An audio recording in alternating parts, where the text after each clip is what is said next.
Sir comment दिखा दीजिए एक बार। क्लास नहीं चल रही है फिर ऑप्शन सी कैसे रहा? स्टार्ट।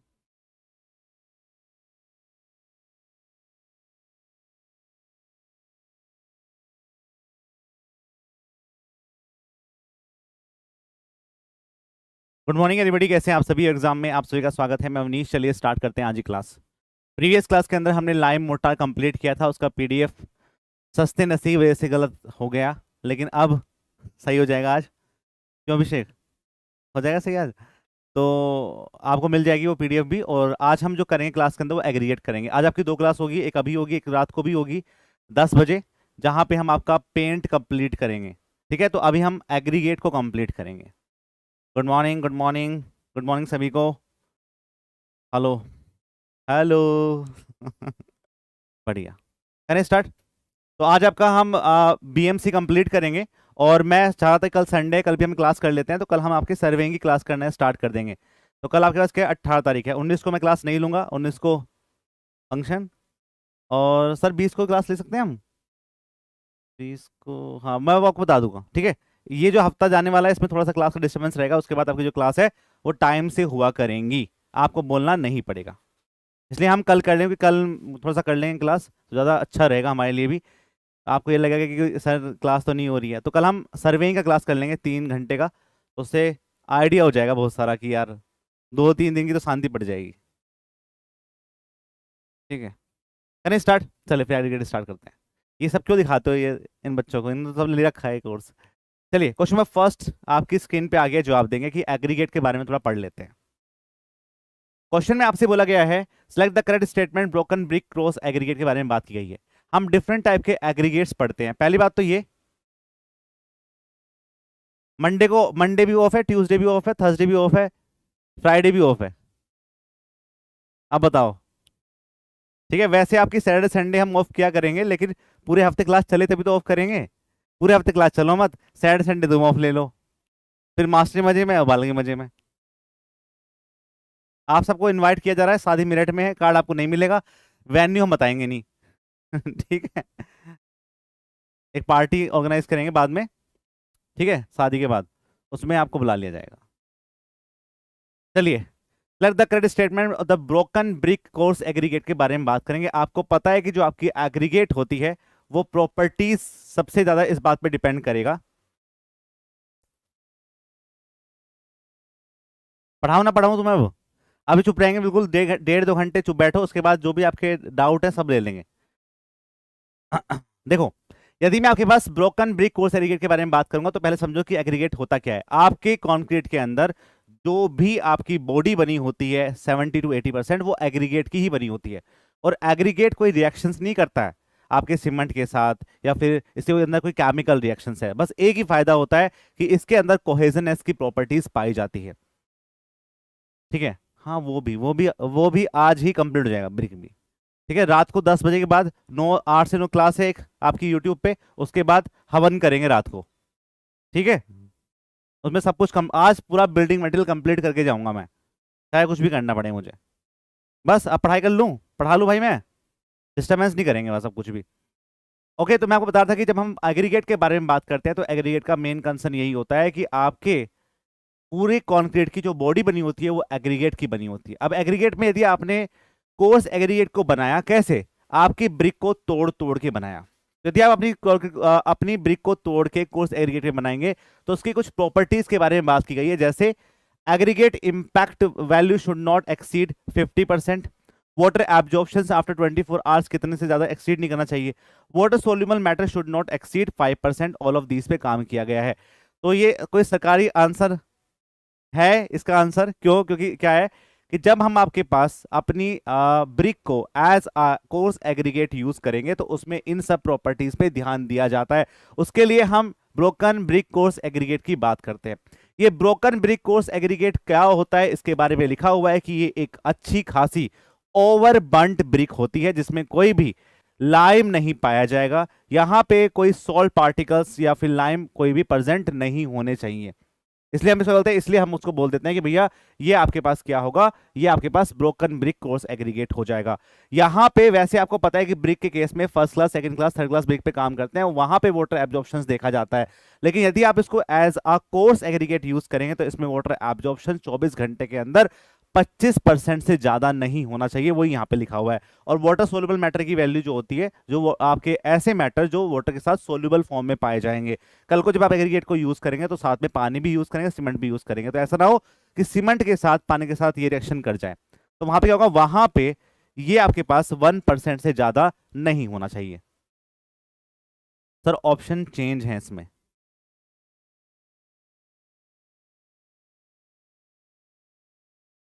क्या हो गया? तो ये तो मेरा कमाल है ना अभी पटेल जी, कि ऑप्शन चेंज है नहीं है। ठीक है, तो select the correct statement, aggregate impact value should not exceed. सही बात है, शुड नॉट एक्सीड 50% पे काम किया जाता है, पहला ऑप्शन सही है।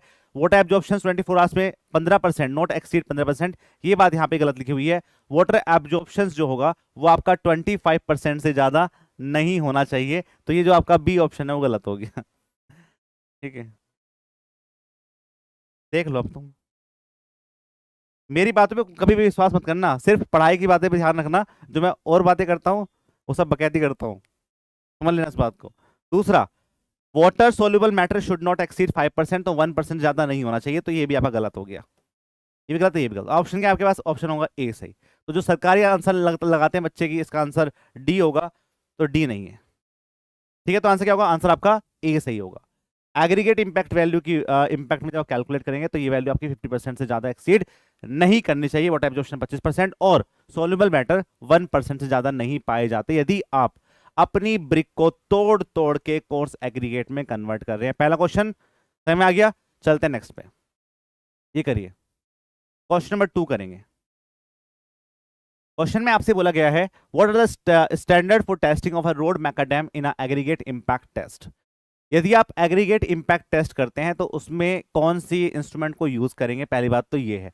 और उसमें हम जो वेट करते हैं, ड्रॉपिंग कंडीशंस क्या है, कितने नंबर ऑफ ब्लोस पे काम किया जाता है, उसके बारे में आपको पता होगा। इसके बारे में थोड़ा इन्फॉर्मेशन मैं आपको दे देता हूं कि इसका पीछे का बैकग्राउंड क्या है, वो आपको जानना बहुत जरूरी है। जैसे एग्रीगेट इंपैक्ट टेस्ट को जो हम कैरिड आउट करते हैं वो ये चेक करता है कि आपका जो एग्रीगेट है वो इंपैक्ट को रजिस्ट कर पाएगा या नहीं कर पाएगा, इसलिए हम ये टेस्ट को करते हैं। इसमें हम क्या करेंगे कि आपके एग्रीगेट लेंगे, उनको पास कराएंगे 12.5 mm की सीव से, और 10 mm की सीव पे जो रिटेन होंगे उन एग्रीगेट को लेके जाएंगे एक सिलेंड्रिकल स्टील कप के अंदर, जिसका साइज आपके पास कितना होता है, 102 mm होता है, और डेप्थ आपकी 5 सेंटीमीटर पाई जाती है, जो आपके पास इंपैक्ट टेस्टिंग मशीन के बीच में ऐसे अटैच्ड होगा। वहां पे हम क्या करेंगे, आपके इस मटेरियल जो मेरे पास यहाँ पे पास हुआ उनको 3 लेयर में भरेंगे, और यहाँ पे टैंपिंग की जाती है, मतलब उसको अच्छे से एडजस्ट कर देंगे by the help of tamping road, जहां पे हम 25 नंबर ऑफ ब्लोस पे काम कर रहे हैं।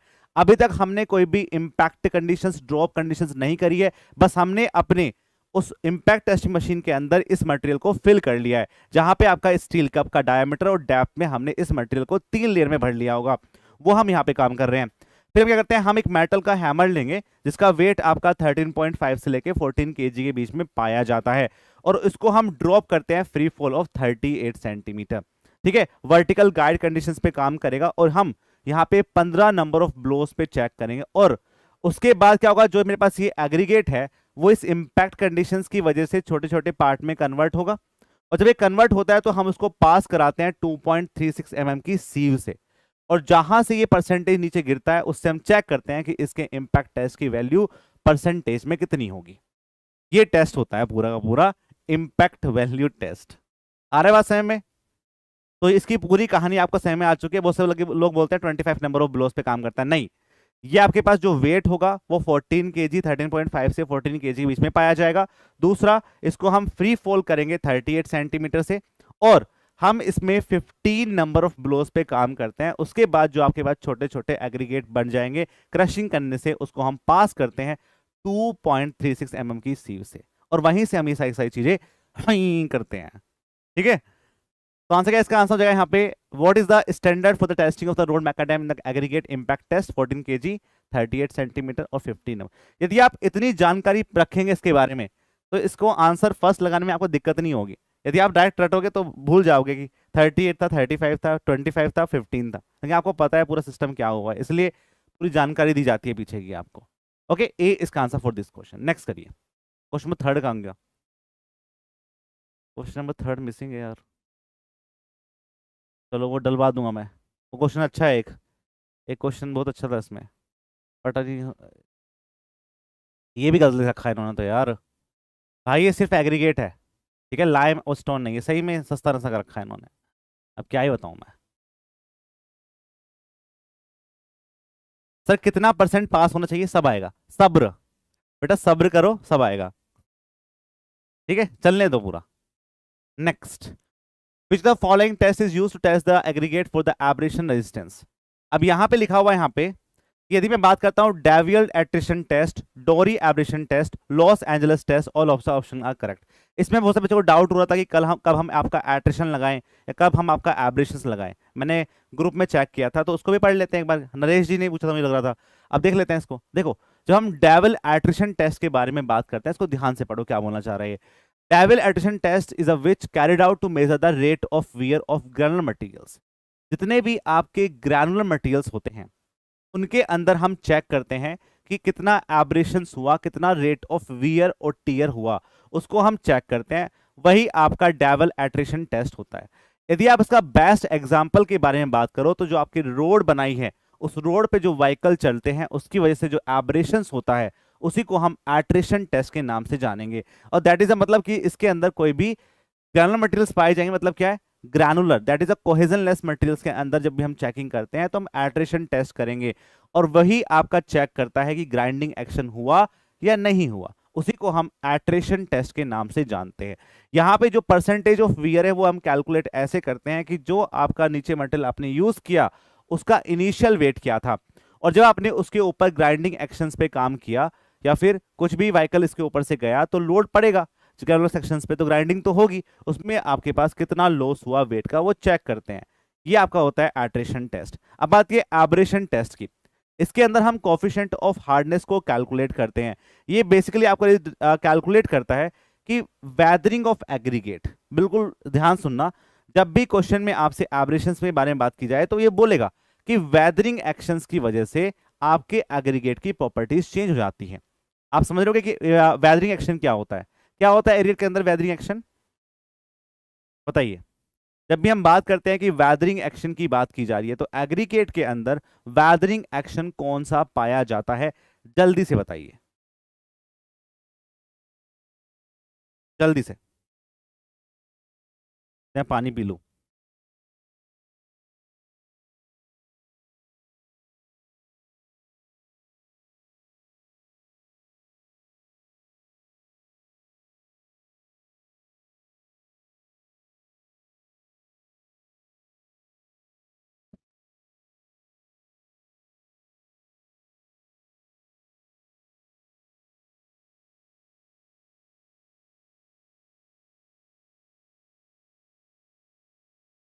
क्या बोल रहे हैं?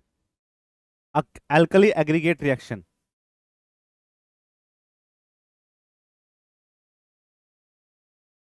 हाँ ऐसे बोल सकते हैं। देखो, क्लाइमेट कंडीशंस का डिपेंड करता है, वेदरिंग एक्शंस में सब आता है कि आपके पास जो एटमॉस्फेरिक कंडीशंस है उसकी वजह से क्या चेंज हुआ, फ्रीजिंग एंड थॉइंग कंडीशंस की वजह से क्या चेंज हुआ, या फिर जो टॉक्सिक प्यार होता है उसकी वजह से आपके एग्रीगेट के अंदर क्या क्या चेंजेस आए, उन सब पे काम किया किया जाता है। ठीक है, तब हम क्या बोलते हैं, तब हम बोलते हैं कि भाई ये आपके एग्रीगेट के वेदरिंग एक्शंस है।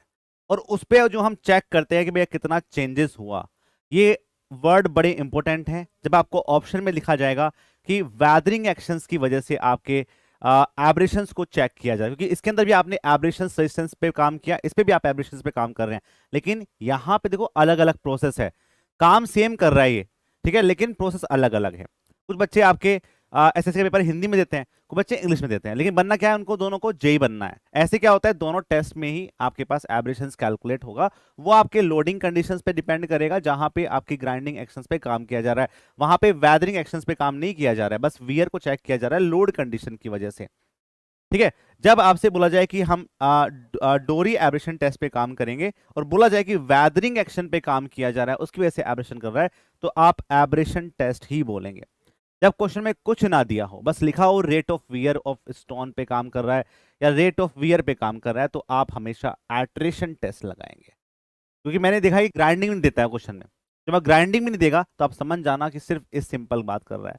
जब मैंने आपके कई जगह क्वेश्चन देख लिए हैं एब्रेशंस पे, तो साथ में उसने वेदरिंग इफेक्ट को दिया है। यदि वेदरिंग इफेक्ट को दे रहा है तो आप समझ जाना कि आपको डोरी एब्रेशन टेस्ट पे काम करना है। कंफ्यूजन दूर हुआ।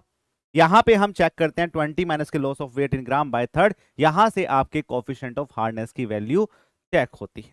एक गुड बिल्डिंग स्टोन के केस में हमारी जो कोफिशिएंट ऑफ हार्डनेस की वैल्यू है वो कितनी होती है, मैं आपको पहले ही बता चुका हूं। बताओ कितनी होती है। दूसरा होता है लॉस एंजलिस टेस्ट। इसमें हम आपके ड्रम को यूज करते हैं, रिवॉल्यूशंस पे चेक करते हैं और इंपैक्ट वैल्यू को कैलकुलेट करते हैं कि आपकी एब्रेशंस की जो वैल्यू है वो कितनी होगी। यहाँ पे maximum abrasion value for the wearing course. अब जो क्या होता है, आपके डिफरेंट टाइप के कोर्स होते हैं ना, जैसे आपने पढ़े भी होंगे। सबसे नीचे वाला पार्ट क्या होता है, सब ग्रेड होता है, सब ग्रेड पार्ट, सब base part, base part, surface part, surface part, और यही आपका वियरिंग कोर्स पाया जाता है। That is your wearing course. यही आपका वियरिंग कोर्स पाया जाता है। अब क्या होता है सर, तेरह तो टफनेस में होगी स्टोन में। टफनेस नहीं पूछ रहा हूं मैं। टफनेस कैसे चेक करते थे, वो तो इंपैक्ट टेस्ट करते थे ना। मैं एब्रेशंस की वैल्यू बात कर रहा हूं। सर आपने जब क्वेश्चंस कराया था तो उसमें एब्रेशंस बताया था बेटा। यदि क्वेश्चन में, अब मैं फिर वही बात कर रहा हूं नरेश जी, आपको मैं दो स्टेटमेंट दे रहा हूं, वो दो स्टेटमेंट पे आप काम कर लीजिए। यदि क्वेश्चन में आपसे पूछना बोला जाए सिर्फ रेट ऑफ वियर पे काम करे तो आप एट्रिशन पे काम करना, मैंने कई जगह देख लिया ये चीजें। दूसरा, यदि क्वेश्चन में आपसे बोला जाए कि वेदरिंग एक्शन पे काम कर रहा है, या फिर बोला या ये बोला जाए कि वेदरिंग एक्शन की वजह से एब्रेशन को चेक कर रहे हैं, तो अब एब्रेशन टेस्ट पे काम करिए। यदि वो बोला जाए कि ग्राइंडिंग पे काम कर रहे हैं तो फिर आपको एट्रिशन पे काम करना पड़ेगा। ठीक है, टफनेस नहीं पूछ रहा हूं मैं। टफनेस तो हम जो चेक करते हैं वो तो इम्पैक्ट टेस्ट करते हैं ना। यहाँ तो आपसे एब्रेशंस की वैल्यू पूछ रहा है, तो हम यहाँ पे 17 पे काम करते हैं। कुछ नहीं पढ़ रहे प्रीवियस क्लास के अंदर, जितना मटेरियल बीएमसी में दिया गया है ना उसको यदि आप ढंग से पढ़ लोगे तो मैं गारंटी दे रहा हूँ आपको कि 20 क्वेश्चन भी आएंगे तो आप 16 17 18 क्वेश्चन करके आओगे एग्जाम में। बस आपको सारा मटेरियल पढ़ना है जो दिया हुआ है, इतना ध्यान रख लेना। सर बीएमसी की A4 शीट प्रोवाइड करा दीजिए। शशि अभी ना थोड़ा रुक जाओ बेटा तुम, ठीक है। आपके पास बुक की आ जाएगी ना, बुक। देखो आप A4 साइज की शीट में सारे पेपर निकालेंगे, फिर भी आप अपने यदि सब कुछ निकाल के भी काम करोगे ना तब भी आप 1000 रुपये लगा दोगे। तो सब्जेक्ट के अंदर आपको बुक मिल जाएगी, तो उस बुक में सब कुछ होगा आगे पीछे का, और अच्छे अच्छे क्वेश्चन भी होंगे, तो इनको भी कर लेना, उनको भी कर लेना। भाई यहाँ से आपके कॉन्सेप्ट क्लियर हो रहे हैं, वहां से आपको सब क्वेश्चन लगाने हैं बस। तो थोड़ा सा वेट कर लो, बस एक हफ्ते डेढ़ हफ्ते का वेट कर लो, उसके बाद शादी के बाद तो आपकी बुक आ जाएगी, फिर आप उसको उसको परचेज कर लेना। क्या दिक्कत है फिर, मोटी बुक रहेगी और उस पर आपकी सारी चीज़ें आसान हो जाएंगी। ठीक है, मैक्सिमम एब्रेशंस वैल्यू पे हम काम करेंगे वियर कोर्स के अंदर, तो ये आपकी 30% पाया जाता है यदि आप वियरिंग कोर्स के बारे में बात कर रहे हैं। ठीक है, दूसरा हम बात करेंगे कि यदि मैं बेस कोर्स की बात करूं तो बेस कोर्स के केस में ये आपका 50% पाया जाता है। ये भी आपको ध्यान रखना है as per the IS code conditions.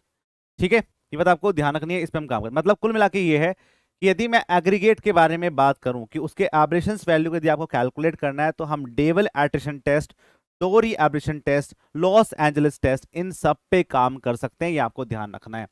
ठीक है, इन सब पे काम किया जा सकता है। तो आंसर क्या होगा, आंसर आपका डी हो जाएगा। नेक्स्ट करिए, क्वेश्चन नंबर 5 करेंगे, which is type of aggregate are best suitable for the concrete strength and durability.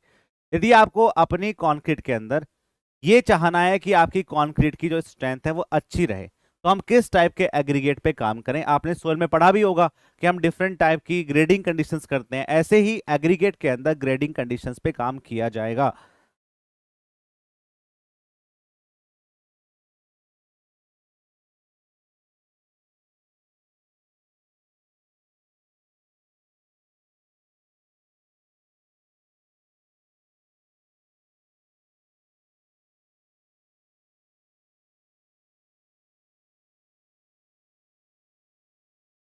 ठीक है, तो देखो क्या होता है, जो मेरे पास वेल ग्रेडेड एग्रीगेट्स होते हैं ना उसमें आपके सारे टाइप के पार्टिकल्स पाए जाएंगे, छोटे मोटे पतले सब टाइप्स के। मतलब क्या होगा, यदि आप ग्रेडिंग सिस्टम पे काम करेंगे तो जो बड़े एग्रीगेट्स होंगे वो ऐसे ऐड हो जाएंगे, और उनके बीच में जो ये वॉइड्स बचा हुआ है ना, इन वॉइड्स के अंदर छोटे एग्रीगेट आके ऐसे फिल हो जाता है। ठीक है, छोटे वाले जो एग्रीगेट्स होते हैं वो आपके ऐसे फिल हो जाता है, और जब ये आपके ऐसे आके फिल हो जाता है तो इसमें आपकी जो ग्रेडिंग है वो काफी अच्छी हो जाती है। इसलिए हम बोलते हैं कि वेल ग्रेडेड एग्रीगेट पे काम करिए, क्योंकि हमें चाहना होता है स्ट्रेंथ। आपको पता है वैसे भी एंगुलर एग्रीगेट के अंदर ज्यादा स्ट्रेंथ पाई जाती है as comparison to rounded aggregate, क्योंकि वहां पे क्या होता है, ग्रेडिंग काफी कॉम्पैक्ट है, यहाँ पे वर्ड्स आपके मिनिमम बचेंगे और स्ट्रेंथ ज्यादा आएगी। इसलिए हम हमेशा वेल ग्रेडेड एग्रीगेट पे काम करते हैं। जो आपके यूनिफॉर्मली ग्रेडेड एग्रीगेट होते हैं उसमें आपके एक जैसे साइज के पार्टिकल्स पाए जाते हैं। तो उससे क्या होता है कि जब आपके एक जैसे पार्टिकल्स पाए जाएंगे, मान लो क्या है कि दो बंदे हैं, उनका नेचर एक जैसा है, तो क्या होगा कि कभी वो सस्टेन नहीं कर पाएंगे एक जैसे नेचर के। इसलिए क्या चाहिए, यदि कोई गुस्सा कर रहा है तो वो इसको शांत करने वाला होना चाहिए। तो मतलब क्या है कि एक दूसरे के थोड़े बहुत फ्लक्चुएशंस में चीजें हो सकती हैं। यदि आप यूनिफॉर्मली ग्रेड के एग्रीगेट के बारे में बात करेंगे तो सारे पार्टिकल सेम साइज के हैं, तो उसमें क्या होगा, उसमें जो बीच में ये आपका वॉइस बचा हुआ है ये कभी भी फिल नहीं हो पाएगा। और जब ये आपका वॉइस फिल नहीं हो पाता है तो आपकी स्ट्रेंथ नहीं बन पाती है, और जब स्ट्रेंथ नहीं बन पाएगी तो उसको हम यूनिफॉर्मली ग्रेडेड एग्रीगेट और पुअरली ग्रेडेड एग्रीगेट भी बोल देते हैं। दोनों बातें एक ही होता है। गैप ग्रेडेड एग्रीगेट कौन से होते हैं, जिसमें कुछ पार्टिकल्स एग्रीगेट मिसिंग पाए जाते हैं, उसका ध्यान रखा जाता है, ये आपको ध्यान रखना है। नेक्स्ट क्वेश्चन नंबर 6 करेंगे। The flakiness of aggregate has to be following effect on the strength of concrete which is the use. अब आपने डिफरेंट टाइप के एग्रीगेट तो पढ़े होंगे सर। रोड में जो एग्रीगेट यूज होते हैं उसकी भी कोफिशिएंट ऑफ हार्डनेस होती है क्या? हाँ, उसकी भी हार्डनेस होती है। ठीक है, हम जो हार्डनेस को चेक करेंगे वो रोड कंडीशंस पे चेक करेंगे ना। मैंने आपको एक टेबल दी थी कि अलग अलग कंडीशन पे अलग अलग हार्डनेस चेक की जाती है, रोड सरफेस पे, सब बेस पे दिया था। आप ध्यान से पढ़ो एक बार। पढ़ नहीं रहे हो प्रीवियस क्लास को, मैं बता रहा हूँ तुम्हें। टेस्ट लिया जाएगा ना, फिर तुम्हारी क्लास आगे बंद कर दूंगा मैं। मेरे पास से तो होता ना कुछ ऑप्शन ऐसा, वो तो घर बैठे हो तुम ऑनलाइन। ऑफलाइन क्लास का कुछ ऑप्शन होता है तो बुद्धि घुमा देता फिर मैं। बट ये है ना कि दूर बैठ के कुछ भी कर लो। अकाउंटेबिलिटी नहीं है ना तुम्हारी, अकाउंटेबिलिटी मेरी है सिर्फ। नहीं तो तुम्हें रोज का रूटीन दिया जा रहा है, पढ़ाई करो। तुम्हारा टेस्ट तो लेना पड़ेगा पर मुझे, और तुम सबके नंबर चेक करूंगा मैं कितने कितने आ रहे हैं। बट वो फिजिबल सा नहीं लगता बस, ये बच्चे बहुत सारे हो जाते हैं सर। रोड मतलब टेस्ट कब लोगे, एक बार सब्जेक्ट पूरा हो जाए फिर टेस्ट ले लेंगे इसका, आपके बिल्डिंग मटेरियल का। जितने क्वेश्चन कराए हैं उनमें से कुछ ना कुछ क्वेश्चन बीच में मिक्स करके, तो उससे आपको समझ आ जाएगा कि आपका कितना हो गया। ठीक है, दोस्तों बहुत कुछ रखा है करने के लिए, और समय है ना ये, बाज ही नहीं आता। चलिए, फ्लैकीनेस ऑफ एग्रीगेट की हम बात करते हैं। हम आपके डिफरेंट टाइप के जो चीजें हैं उन पे हम बात करते हैं कि एग्रीगेट के अलग अलग शेप साइज पे काम किया जाता है। आपको पता है, जैसे हम बोल देते हैं कि एंगुलर एग्रीगेट है, हम बोल देते हैं राउंडेड एग्रीगेट है, हम बोलते हैं फ्लैकी एग्रीगेट है, हम बोलते हैं इलैंगुएटेड एग्रीगेट है। ये डिफरेंट टाइप के एग्रीगेट शेप पे डिपेंड करते हैं। ऐसे ही आपका फ्लैकी एग्रीगेट होता है। फ्लैकी एग्रीगेट कैसे होते हैं? फ्लैकी एग्रीगेट ऐसे होते हैं। ठीक है, इसमें क्या होगा, इसमें जो थिकनेस है वो काफी कम पाई जाएगी as compare to its width. इसकी विड्थ के कंपैरिजन में इसकी जो थिकनेस होती है वो काफी ज्यादा पाई जाती है। सर हमें टेस्ट का अपडेट कैसे मिलेगा? आपको नोटिफिकेशन आता है क्लास का, अब नोटिफिकेशन स्टार्ट हो चुका है। जब भी टेस्ट होगा आपके पास नोटिफिकेशन आएगा। टेस्ट होने से पहले आप क्लिक करना, आप देख लेना। ठीक है, मैंने व्हाट्सएप वाला सिस्टम खत्म ही कर दिया। व्हाट्सएप में आप रहो या मत रहो, ठीक है, आपके पास नोटिफिकेशन जरूर जाएगा। ठीक है, क्योंकि क्या है कि ये व्हाट्सएप के चक्कर में मुझे फोन करते रहते हैं बच्चे की, मुझे हाँ ऐड कर दो, मुझे वहाँ ऐड कर दो। चलिए, अब हम यहाँ पे बात करेंगे कि जब मैं आपके पास फ्लैकी एग्रीगेट के बारे में बात करूंगा तो इसमें थोड़ा सा इंफॉर्मेशन ले लीजिए। यहाँ पे हम बात करेंगे when the aggregate thickness is small when compared with the width and the length of the aggregate is said to be the flaky aggregate. Flaky aggregate क्या होता है? फ्लैकी एग्रीगेट जब हम बात करते हैं तो उसमें एक बात आपको हमेशा ध्यान रखनी है कि भाई ये एग्रीगेट अच्छे नहीं पाए जाते हैं। ठीक है, अच्छे नहीं पाए जाते, क्यों? क्योंकि इनके अंदर जो स्ट्रेंथ है, इंटरलॉकिंग वाला पार्ट है, वो नहीं पाया जाता है, इसलिए यहां पे इंटरलॉकिंग नहीं हो पाती है। देखो यहां पे क्या होगा ना, यहां पे आपको ये समझना है, ये मेरे पास फ्लैकी एग्रीगेट है, इसमें जो आपका least dimension of aggregate is less than the 3/5 of mean dimension. इसका जो लीस्ट डायमेंशन है, लीस्ट डायमेंशन कौन सा होगा इसका? अब इस एग्रीगेट का एक मीन डायमेंशन हम कैलकुलेट करेंगे।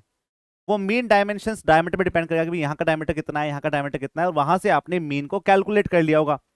अब उस मीन का जो मेरे पास साइज होगा वो आपके लीस्ट डायमेंशन से बड़ा होना चाहिए। मान लो इसका जो लीस्ट डायमेंशन है वो ये वाला पार्ट है, तो इसका जो मीन डायमेंशन है या इसका जो लीस्ट डायमेंशन है it's less than 3/5, 3/5 of mean dimensions के बराबर या उससे कम होना चाहिए, तभी हम बोलते हैं कि एग्रीगेट मेरे पास फ्लैकी हो। ठीक है सर, फ्लैकी है तो इलैंग्वेटेड कैसे होगा सर?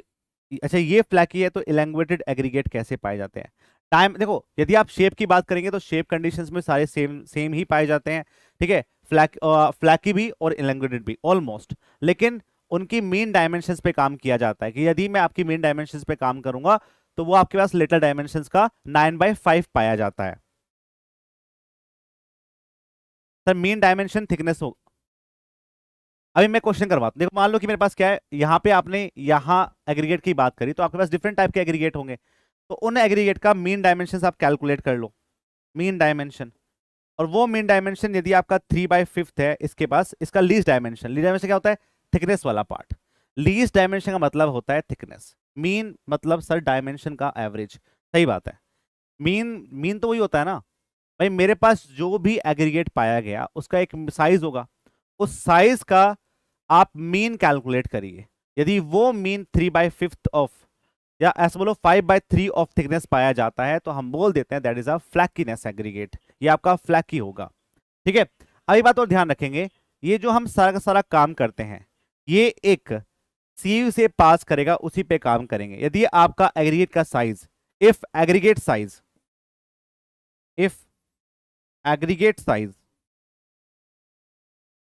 लेस देन 6.3 mm पाया गया तो क्या हम ये टेस्ट कर पाएंगे? ठीक है, क्या हम इस टेस्ट को कर पाएंगे? तो डायग्राम में विड्थ दिख रहा था इसलिए, अच्छा कोई बात नहीं बेटा, वो 2D है ना, 3D पे काम करिए। ठीक है, मान लो कि एग्रीगेट ऐसा है तो मैंने आपको सिर्फ ये दिखाया, ये आपके पास लेंथ हो गई, ये आपके पास विड्थ हो गई, बेटा ये वाली पार्ट की बात कर रहा हूं मैं, थिकनेस की बात कर रहा हूं। ठीक है, यदि आपका एग्रीगेट का साइज 6.3 mm से छोटा पाया गया तो हम ये टेस्ट नहीं कर पाएंगे। ठीक है, इसलिए हमेशा जो मेरे पास नॉट लेस देन 6.3 mm, तो हम इस फ्लैकीनेस पे काम नहीं कर पाएंगे। Aggregate in the concrete lead to decrease in the strength due to the weak in the interlocking phenomena. जब भी आपकी कॉन्क्रीट के अंदर एग्रीगेट के अंदर थिकनेस जो है ना मेरे पास, वो बड़ा रोल प्ले करता है। अब यदि आपके एग्रीगेट में इंटरलॉकिंग नहीं हो पा रही है तो एग्रीगेट की स्ट्रेंथ हमेशा रिड्यूस करेगा, ये बात भी आपको ध्यान रखनी है। ठीक है, अब यहां पे क्या होता है, डिफरेंट टाइप की कंस्ट्रक्शन प्रोसेस के केस में फ्लैकीनेस इंडेक्स को कैलकुलेट किया जाता है। वो यही चेक करता है कि हमारे पास जो मीन डायमेंशन है और जो मेरे पास लीस्ट डायमेंशन है वो उसकी वैल्यू कितनी होगी। यहां से हम हर एक वैल्यू को कैलकुलेट करते हैं। आपको सबकी वैल्यू याद नहीं करनी है कि इसमें सब कुछ वैल्यू को पूछ जाती है आपसे। आपसे जो एग्जाम में क्वेश्चन पूछा जाता है वो पूछ जाता है बिटुमिनस कंस्ट्रक्शन के केस में, ये आपसे पूछा जाता है कि यदि आपके पास एक बिटुमिनस कंस्ट्रक्शन केस है, उस केस में अलाउेबल फ्लैकीनेस इंडेक्स कितना पाया जाता है, दैट इज 25%। ये आपका 25% के करीब पाया जाता है, ये आपको ध्यान रखना है। ठीक है, सही में सभी को क्या होता है आपके पास, तो आंसर क्या होगा यहाँ पे, इट डिक्रीज द स्ट्रेंथ, ये आपकी स्ट्रेंथ को डिक्रीज करेगा। नेक्स्ट क्वेश्चन नंबर 7 करिए। Use the large maximum size of aggregate in the concrete reduce. यदि आप बड़े साइज के एग्रीगेट को यूज करेंगे तो उससे क्या होगा? Using the large maximum aggregate in the concrete reduces the cement content, water requirement, drying shrinkage, all option are correct। ये अच्छा क्वेश्चन है, यहाँ से आपके कॉन्सेप्ट बहुत सारे क्लियर होने हैं, क्योंकि ये चीजें आपको बहुत ज्यादा डिस्टर्ब करती है कि हम बड़े साइज के एग्रीगेट की बात कर रहे हैं या छोटे साइज के एग्रीगेट के बारे में बात कर रहे हैं, कैसे हम बात करेंगे इसके बारे में। देखो, large maximum size of aggregate in the concrete reduce करता है क्या, सीमेंट कंटेंट को भी, वाटर रिक्वायरमेंट को भी, ड्राइंग श्रिंकेज को भी। मतलब क्या है, यदि आपने बड़े साइज के एग्रीगेट को यूज किया तो उनका सरफेस एरिया, जिसको हम बोलते हैं space surface area, that called the surface area per unit volume, काफी कम पाया जाएगा। और जब आपके पास सरफेस एरिया कम होगा तो आपको कम सीमेंट कंटेंट की रिक्वायरमेंट रहेगी। जब कम सीमेंट कंटेंट की रिक्वायरमेंट, देखो दो चीज है, एक होता है मेरे पास किसी की कमी है, एक होता है मेरे पास कि मेरी नीड कम है। उन दोनों में बहुत डिफरेंस है। ठीक है, मान लो कि आपको पैसे की जरूरत है, एक होता है मुझे पैसे की जरूरत नहीं है, नीड नहीं है मुझे। तो दोनों में डिफरेंस है। यहाँ पे आपके सीमेंट कंटेंट को हम कम नहीं कर रहे हैं, यहाँ पे हमें सीमेंट कंटेंट की रिक्वायरमेंट ही कम है, इसलिए यहाँ पे स्ट्रेंथ बन जाती है। तो यदि आप यहाँ पे लार्ज मैक्सिमम साइज एग्रीगेट को यूज करेंगे तो उससे क्या होगा, जो मेरे पास सीमेंट कंटेंट की रिक्वायरमेंट है वो कम पड़ जाएगी, कम हो जाएगी। जब कम होगी, सीमेंट कम होगा तो वाटर भी कम ही होगा। जब वाटर भी कम होगा तो वाटर क्या करता है, जब सीमेंट और वाटर मिलते हैं तो श्रिंकेज बनाते हैं, क्योंकि बहुत सारा जो पानी के साथ इवेपोरेशन होता है, क्योंकि क्या है, बहुत ही बड़ी रिएक्शन है। 15 डिग्री सेल्सियस के टेम्परेचर पे आपका सीमेंट बन के आया है, तो जब पानी इसके अंदर ऐड होगा तो यहाँ पे केमिकल रिएक्शंस तो होनी है। ठीक है, और यहाँ पे जो हीट है वो लिबरेट होनी है। लेकिन जब आपका कंटेंट कम पाया जाता है तो हीट कम लिबरेट होगी, तो उसकी वजह से जो श्रिंकेज होते हैं वो काफी कम पाए जाते हैं। तो ये सारे ऑप्शन यहाँ पे करेक्ट है कि यदि आप largest maximum size of aggregate को यूज करेंगे तो कंक्रीट में सीमेंट कंटेंट भी कम हो जाएगा, पानी भी कम हो जाएगा, और ड्राई श्रिंकेज भी काफी कम पाए जाते हैं। ये आपको ध्यान रखना है। तो डी यहाँ पे करेक्ट आंसर है। ठीक है, तो यही सब कुछ लिखा हुआ है, जो जो मैंने बोला है एक एक वर्ड इसके अंदर लिखा हुआ है, जिससे कि आप मुझे भूल जाओ। ठीक है, क्योंकि टीचर को सब लोग भूल ही जाते हैं टाइम के साथ साथ, पर आप इसको याद रखो। The surface area less.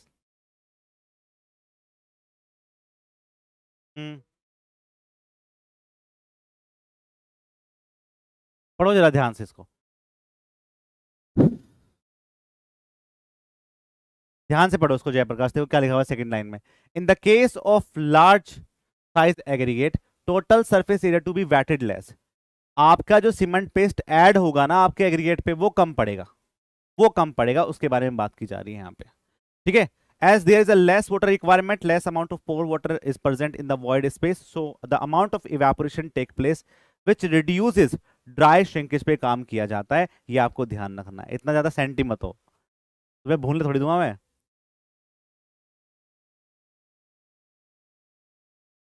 चलो क्वेश्चन नंबर 8 करेंगे। क्वेश्चन नंबर 8,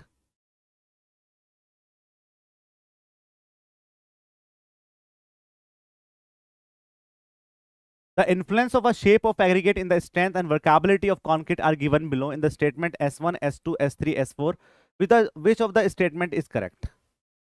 ये तो आप अपने आप कर लोगे ना, इतना तो मैंने आपको बना दिया है कि ये तो कर ही लोगे। नहीं, इसमें तो कोई गलती नहीं होनी चाहिए यार। आप सबको पता है ये चीजें कि राउंडेड एग्रीगेट क्या होता है, वो आपकी वर्कबिलिटी को तो हाई कर देता है, लेकिन उसकी वजह से जो स्ट्रेंथ है वो इंटरलॉकिंग इतनी अच्छी नहीं पाई जाती है। तो उससे क्या होगा, जो आंसर होगा वो आपके पास डी होगा। डी ऑप्शन यहाँ पे करेक्ट होगा। तो पहला ऑप्शन सही है, सेकंड ऑप्शन यहाँ पे गलत है, लो स्ट्रेंथ की बात कर रहा है, गलत। Round aggregate produce the concrete with the low workability, गलत। तो S1 और S4 पे काम किया जाता है। तो यहाँ पे ना देखो, मैंने क्वेश्चन पहले करवा रखा है, लेकिन इसके बारे में थोड़ा पढ़ लेते हैं, क्योंकि क्वेश्चन थोड़ा डीप पूछ लेगा तो फिर आप भूल जाओगे। जैसे आप पहला पढ़िए, राउंडेड एग्रीगेट को हम स्पेरिकल एग्रीगेट के नाम से भी जानते हैं। इसके अंदर जो मेरे पास मिनिमम परसेंटेज ऑफ वॉइड्स पाए जाते हैं वो आपका 32 से 33% पाए जाते हैं। सबसे कम वॉइड्स इसके अंदर ही पाए जाते हैं। ठीक है, परसेंटेज वॉइड्स की बात कर रहा हूं मैं। Okay, they require lesser amount of water cement ratio, they are not considered to be very high strength concrete because of poor interlocking behavior and the weak bond strength। यहाँ पे क्या होता है ना, जब वॉइड्स आपके ज्यादा होते हैं तो वाटर सीमेंट रेशियो की रिक्वायरमेंट काफी कम पड़ जाती है, तो वर्कबिलिटी बढ़ना स्टार्ट हो जाती है अपने आप। वैसे तो वर्कबिलिटी वाटर सीमेंट रेशियो पर डिपेंड करती है, लेकिन यहाँ पे रिक्वायरमेंट कम है, इसलिए यहाँ पे आपकी जो वर्कबिलिटी है वो बढ़ जाती है। लेकिन कम सीमेंट कंटेंट को यूज करने की वजह से वर्कबिलिटी की तो बढ़ जाती है, लेकिन स्ट्रेंथ में जो इंटरलॉकिंग है वो नहीं हो पाती, इसलिए इनकी जो स्ट्रेंथ होती है वो काफी कम पाई जाती है। अब बात करते हैं कि यदि मेरे पास इरेगुलर और पार्शियली एग्रीगेट है तो वॉइड्स थोड़े बड़े हो जाएंगे। एंगुलर एग्रीगेट की बात करेंगे तो यहाँ पे आपके मैक्सिमम परसेंटेज वॉइड्स इतने पाए जाते हैं। एग्जाम में क्वेश्चन पूछ सकता है कि बताओ आपके पास एंगुलर एग्रीगेट है तो परसेंटेज वॉइड्स कितने पाए जाते हैं, या फिर मेरे पास राउंडेड एग्रीगेट है तो परसेंटेज वॉइड्स कितने पाए जाएंगे। Sir nominal size of aggregate क्या होता है, किसका, एग्रीगेट का नॉमिनल साइज। तो क्या है ना कि जब मेरे पास है ना एक फिक्स शेप नहीं होती है ना, देखो सिंपल बात समझाता हूं मैं आपको। नॉमिनल का मतलब क्या होता है, नॉमिनल, नॉमिनल का मतलब यदि आप हिंदी में पता करोगे ना तो मतलब होता है झूठी कहीं की। ठीक है। नॉमिनल का मतलब होता है झूठी कहीं की, कहीं की नहीं, कहीं का भी हो सकता है, खैर। तो मैं आपका डिस्क्रिमिनेशन नहीं करूंगा, लेकिन नॉमिनल का मतलब झूठा ही होता है। अब क्या होगा कि जब एग्रीगेट को आप लेके जाएंगे तो आप सारे एग्रीगेट की जो शेप है ना वो एक जैसे तो बनेगी नहीं। तो हम क्या करते हैं, हम एक एवरेज पे काम कर लेते हैं कि सारे एग्रीगेट्स का जो ऑलमोस्ट साइज है वो इतना पाया जाएगा, उसी को हम नॉमिनल साइज ऑफ एग्रीगेट की बात करते हैं। ये आपका nominal size of aggregate depend करता है किस टाइप का जो कंस्ट्रक्शन आपने किया है उस पर डिपेंड करता है। अलग अलग कंस्ट्रक्शन के केस में अलग अलग टाइप ऑफ एग्रीगेट को यूज किया जाता है, उसका साइज उसके हिसाब से, वो भी आगे आएगा। ठीक है। बात करेंगे आपके पास एंगुलर एग्रीगेट के बारे में, तो 38 से 45% के बीच में यहाँ पे वॉइड्स पाए जाते हैं। यहाँ पे थोड़ी वर्केबिलिटी काफी कम हो जाती है, लेकिन आपके एग्रीगेट के पास सफिशिएंट टाइम होता है इंटरलॉकिंग करने का। ठीक है, क्योंकि क्या होता है जहां पे बड़े वर्ड्स होंगे वहां पे छोटे एग्रीगेट आके फंस जाते हैं, और उसकी वजह से इंटरलॉकिंग काफी ज्यादा स्ट्रांग होती है। जैसे हम बोलते हैं एंगुलर एग्रीगेट की जो स्ट्रेंथ होती है वो काफी ज्यादा पाई जाती है। नेक्स्ट फ्लैकी एग्रीगेट में बता चुका हूं आपको कि यदि आपका जो लीस्ट डायमेंशन है वो लेस देन है आपके पास इट्स मीन डायमेंशन में। ठीक है, लीस्ट मतलब क्या, थिकनेस। यदि आपकी जो थिकनेस है वो आपकी मीन डायमेंशन का 3/5 या उससे कम पाया जाता है, उसको हम फ्लैकी एग्रीगेट बोल देते हैं। And when the length of aggregate is larger than other the two dimensions, यदि आपके एग्रीगेट की length other to dimensions width और थिकनेस से ज्यादा है, और हम ये बोल देते हैं it is a 9/5 of mean dimension, मतलब 1.8 टाइम्स पाई जाती है आपके अदर डायमेंशन से, तो उसको हम इलैंगुएटेड एग्रीगेट के नाम से जानते हैं। ठीक है, मतलब क्या है, length of aggregate is 1.8 times of mean dimensions. Mean dimensions कैसे कैलकुलेट करते हैं उस पर क्वेश्चन आएगा भी, देख लेना आप। ठीक है, तो आंसर क्या होगा, इसका आंसर हो जाएगा यहाँ पे, ये तो आप कर चुके हैं। तो बस ये याद रखेंगे कि परसेंटेज वॉइड्स कितने पाए जाते हैं इन दोनों में, क्योंकि एग्जाम में क्वेश्चन यहाँ पे बन चुका है पहले भी। नेक्स्ट क्वेश्चन नंबर 9 करिए। क्वेश्चन नंबर 9, मैं तेज तो नहीं चल रहा, आराम से पढ़ा रहा हूं।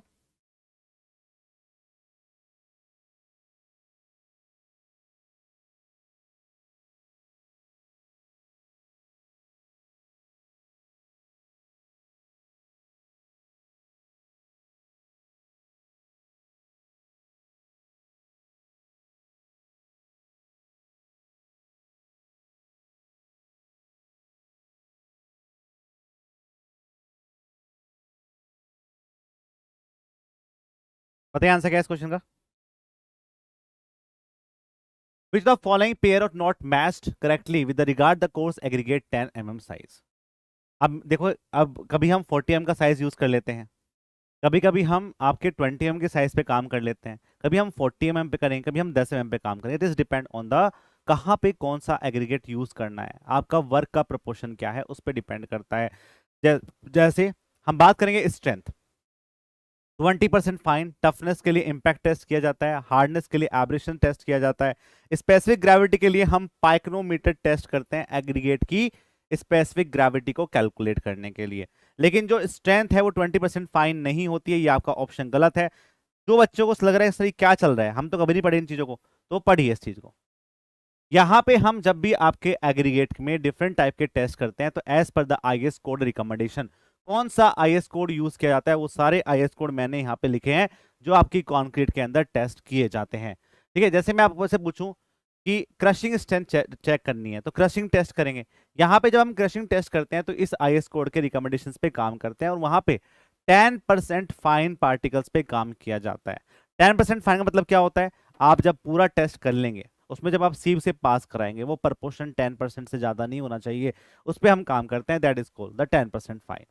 हार्डनेस के केस में लॉस एंजल्स टेस्ट, टफनेस में इंपैक्ट टेस्ट यूज करते हैं, ड्यूरेबिलिटी के लिए साउंडनेस टेस्ट पे काम कर सकते हैं। शेप फैक्टर के केस में आपको जब भी अपने एग्रीगेट की शेप पे काम करना होता है तो हम उसकी लेंथ, उसकी विड्थ, उसकी थिकनेस पे काम करते हैं।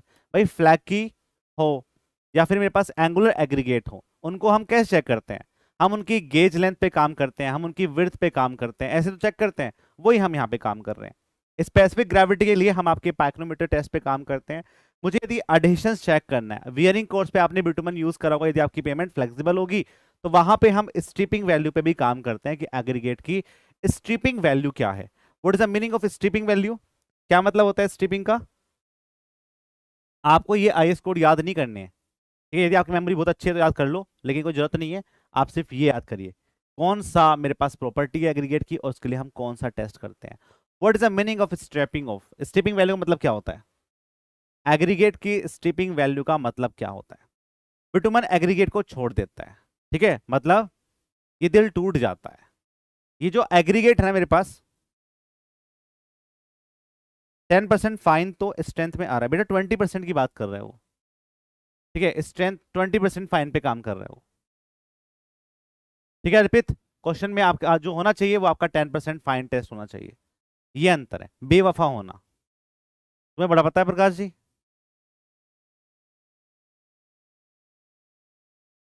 ठीक है, तो मतलब क्या होता है जब आपके पास स्विंग का मतलब यही होता है कि आपके जो एग्रीगेट आपने यूज करे होंगे उसके ऊपर आपने बिटुमन को बिछाया होगा। अब बिटुमन और जो एग्रीगेट है उसके बीच में जो अडेशंस कोहेजन्स होते हैं वो छूट जाते हैं, उसी को बोलते हैं, उसी को हम स्ट्रिपिंग वैल्यू के नाम से जानते हैं। क्लियर है? स्ट्रिपिंग की वैल्यू कितनी होती है सब बताऊंगा, चलते रहो बस तुम। तो पहला जो ऑप्शन है वो यहाँ पे गलत हो गया, अर्पित शर्मा जी क्वेश्चन नंबर 10 करिए। With the following Indian standard is referred to the determine the zone of the fine aggregate। अब हम जो एग्रीगेट के अंदर ये चेक करते हैं कि मेरा फाइन एग्रीगेट है, मेरे पास ये कोर्स एग्रीगेट है, उसके लिए हम कौन सा आईएस कोड को यूज करते हैं? सबको पता है आईएस कोड 383 पे काम किया जाता है। यही आपके फाइन कोर्स एग्रीगेट के बारे में बात करेगा, कौन से जोन में कौन सा पाया जाएगा, इसके बारे में इंफॉर्मेशन दी जाती है। आईएस कोड 383, ठीक है, ये पता नहीं कहाँ यूज करते हैं, 1237 मुझे भी आइडिया नहीं है इसके बारे में तो, ठीक है 123 और सब तो बताइए कहाँ यूज करते हैं, IS 456 कहाँ यूज किया जाता है, IS 183 पता भी होगा आपको, बस ये 1237 मुझे याद नहीं है कहाँ यूज करते हैं। क्वेश्चन नंबर 11 करिए, क्वेश्चन नंबर 11 लायड लोड के लिए यूज करते हैं 1237, कौन सा लोड? चलिए क्वेश्चन में आपसे बोला गया है shape test on the aggregate are done by using. जब आप अपने एग्रीगेट के अंदर शेप पे काम करते हैं तो आप कौन सा यूज करेंगे? मैंने अभी आपको प्रीवियस क्वेश्चन में बताया था कि हम आपके एग्रीगेट की शेप भी टेस्ट करेंगे, उसके लिए हम शेप टेस्ट करते हैं, बेसिकली वहां पे गेज लेंथ पे काम किया जाता है, जो आपकी थिकनेस कितनी है, विड्थ कितनी है, लेंथ कितनी है, उस पे काम किया जाता है, उसी को क्या बोलेंगे? उसी को हम शेप टेस्ट के नाम से जानते हैं। आंसर क्या होगा? ए हो जाएगा। चलिए नेक्स्ट पे, ये लिखा है यहाँ पे शेप फैक्टर पे कैसे काम करते हैं, ठीक है, स्ट्रेंथिंग पे कैसे काम करते हैं, ये सब यहाँ पे लिखा हुआ है, इसको आप एक बार पढ़ लेना, ठीक है। नेक्स्ट क्वेश्चन नंबर 12 करिए। Give an example of a flaky shape aggregate. आपने फ्लैकी शेप का जो एग्रीगेट है वो कहां पे देखा है? ये जो लंबे लंबे एग्रीगेट आपको दिखा देता हूं मैं फ्लैकी वाले, वो कहां पे देखे होंगे आपने? पिट सैंड में मिलेगा, क्रस्ट रॉक में मिलेगा, ब्लॉन सैंड में मिलेगा, ठीक है, ब्लॉन सैंड में तो नहीं मिलेगा, वहां पे तो आपकी एओलियन सॉइल बनती है, फाइन पार्टिकल्स बनते हैं। लैमिनेटेड रॉक देखे हैं आपने? ठीक है, इसमें आपके पास लैमिनेशंस होंगी, लेयर होंगी, जहां पे वहां पे हम इसको यूज करते हैं, इसको एक बार देख लीजिए। Flaky 3/5 mean dimension laminated rock इसका एग्जांपल होता है, वो फ्लैकी शेप में पाया जाता है। इलैंगुएटेड की बात करेंगे 1.8 टाइम्स होता है। Pit sand is a natural and coarse type of sand which is extracted by the digging out 2 to 3 metre under ground surface. ये सब तो बकवास है, पिट सैंड कोर्स टाइप की होती है and this is not recommended, the sand is coarse then the, ठीक है। बस याद रखना कि जो पिट सैंड होगी वो आपके पास कोर्स पार्टिकल में पाई जाएगी। क्रस्ट स्टोन, कंस्ट्रक्शन मटेरियल के लिए क्रस्ट स्टोन को हम यूज करते हैं, देखा नहीं है सर? नहीं देखा है लैमिनेटेड? आज जाके देख लेना एक बार, आज जाके देख लेना। जो क्रस्ट स्टोन्स होते हैं इनमें आपके डिफरेंट टाइप के पार्ट पाए जाते हैं, जैसे हमने नाम सुना होगा लाइमस्टोन, स्लेट वाला part, tap rock, dolomite, granite, ये सब आपके क्रस्ट स्टोन से ही मिलके बने होते हैं, ठीक है, ये बात आपको ध्यान रखना है। नहीं देखा तो आज देख लेना जाके अब क्या बताऊं और मैं, भाई अब है ही ऐसा तरीका, बताओ अब हर चीज की पिक्चर तो ला नहीं सकता मैं, बहुत टाइम चाहिए उसके लिए। पिक्चर्स पिक्टोरियल रिप्रेजेंटेशन अभी आया है एआई, धीरे धीरे इंप्लीमेंट भी होगा, चैट जीपीटी पे भी हम काम कर रहे हैं थोड़ा थोड़ा, लेकिन बहुत सारी इन्फॉर्मेशन गलत दे देता है वो, तो उस पर हम 100% रिलाई नहीं कर सकते, भाई क्या है, मशीन है वो भी। अब एआई पे काम करेंगे तो ऐसा ना हो कि पिक्चर ही कुछ और ही दिख जाए जो एक्चुअल में होती भी नहीं है। अब बुक्स में जो पिक्चर दे रखी है वो बहुत ज्यादा बकवास दे रखी है।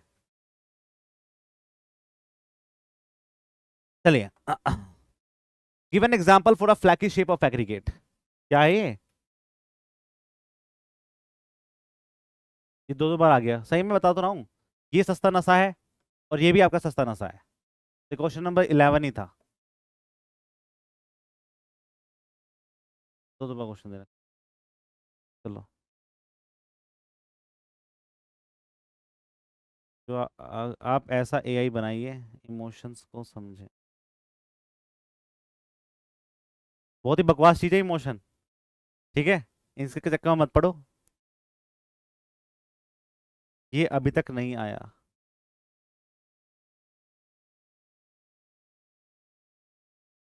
नेक्स्ट क्वेश्चन में 13 करिए। अब क्या है कि लोग कहते हैं कि इमोशन को समझो, फिर लोग उसमें वो भी सर्च करेंगे कि इमोशन इमोशन से कैसा खेला जाए। ठीक है, तो लोग तो बहुत तेज हैं, तो ये सब बकवास में मत पढ़ो, पढ़ाई करो अपनी।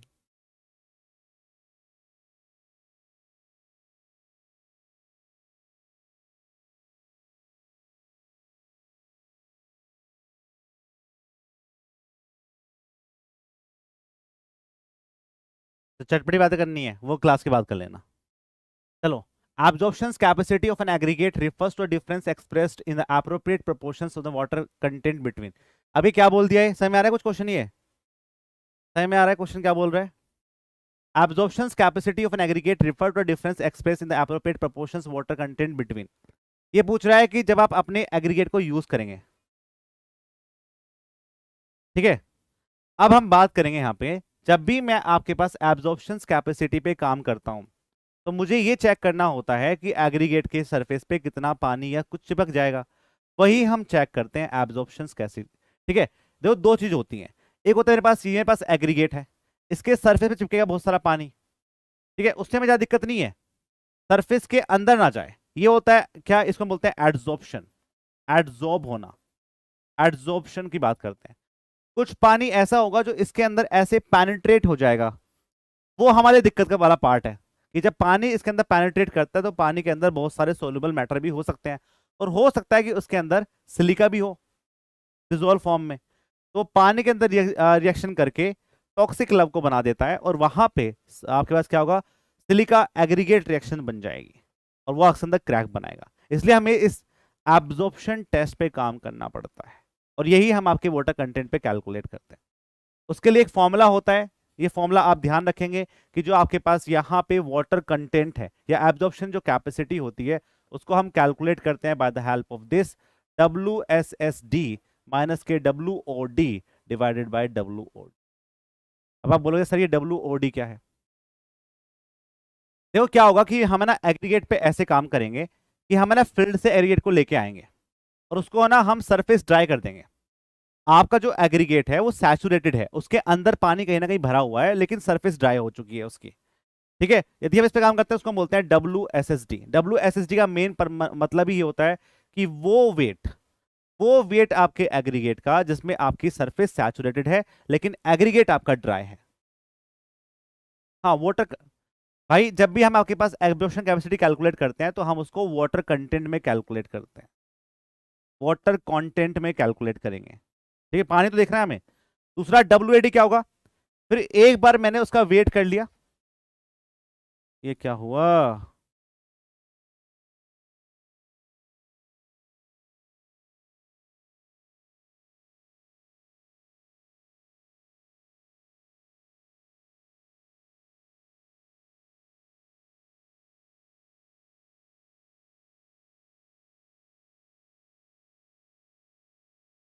एक बार क्या होगा, एक बार, बहुत ही बदतमीज बालक है, बैच के सारे ही निकम्मे हैं। मजे ले लेना स्टार्ट कर देता 2-2 मिनट में।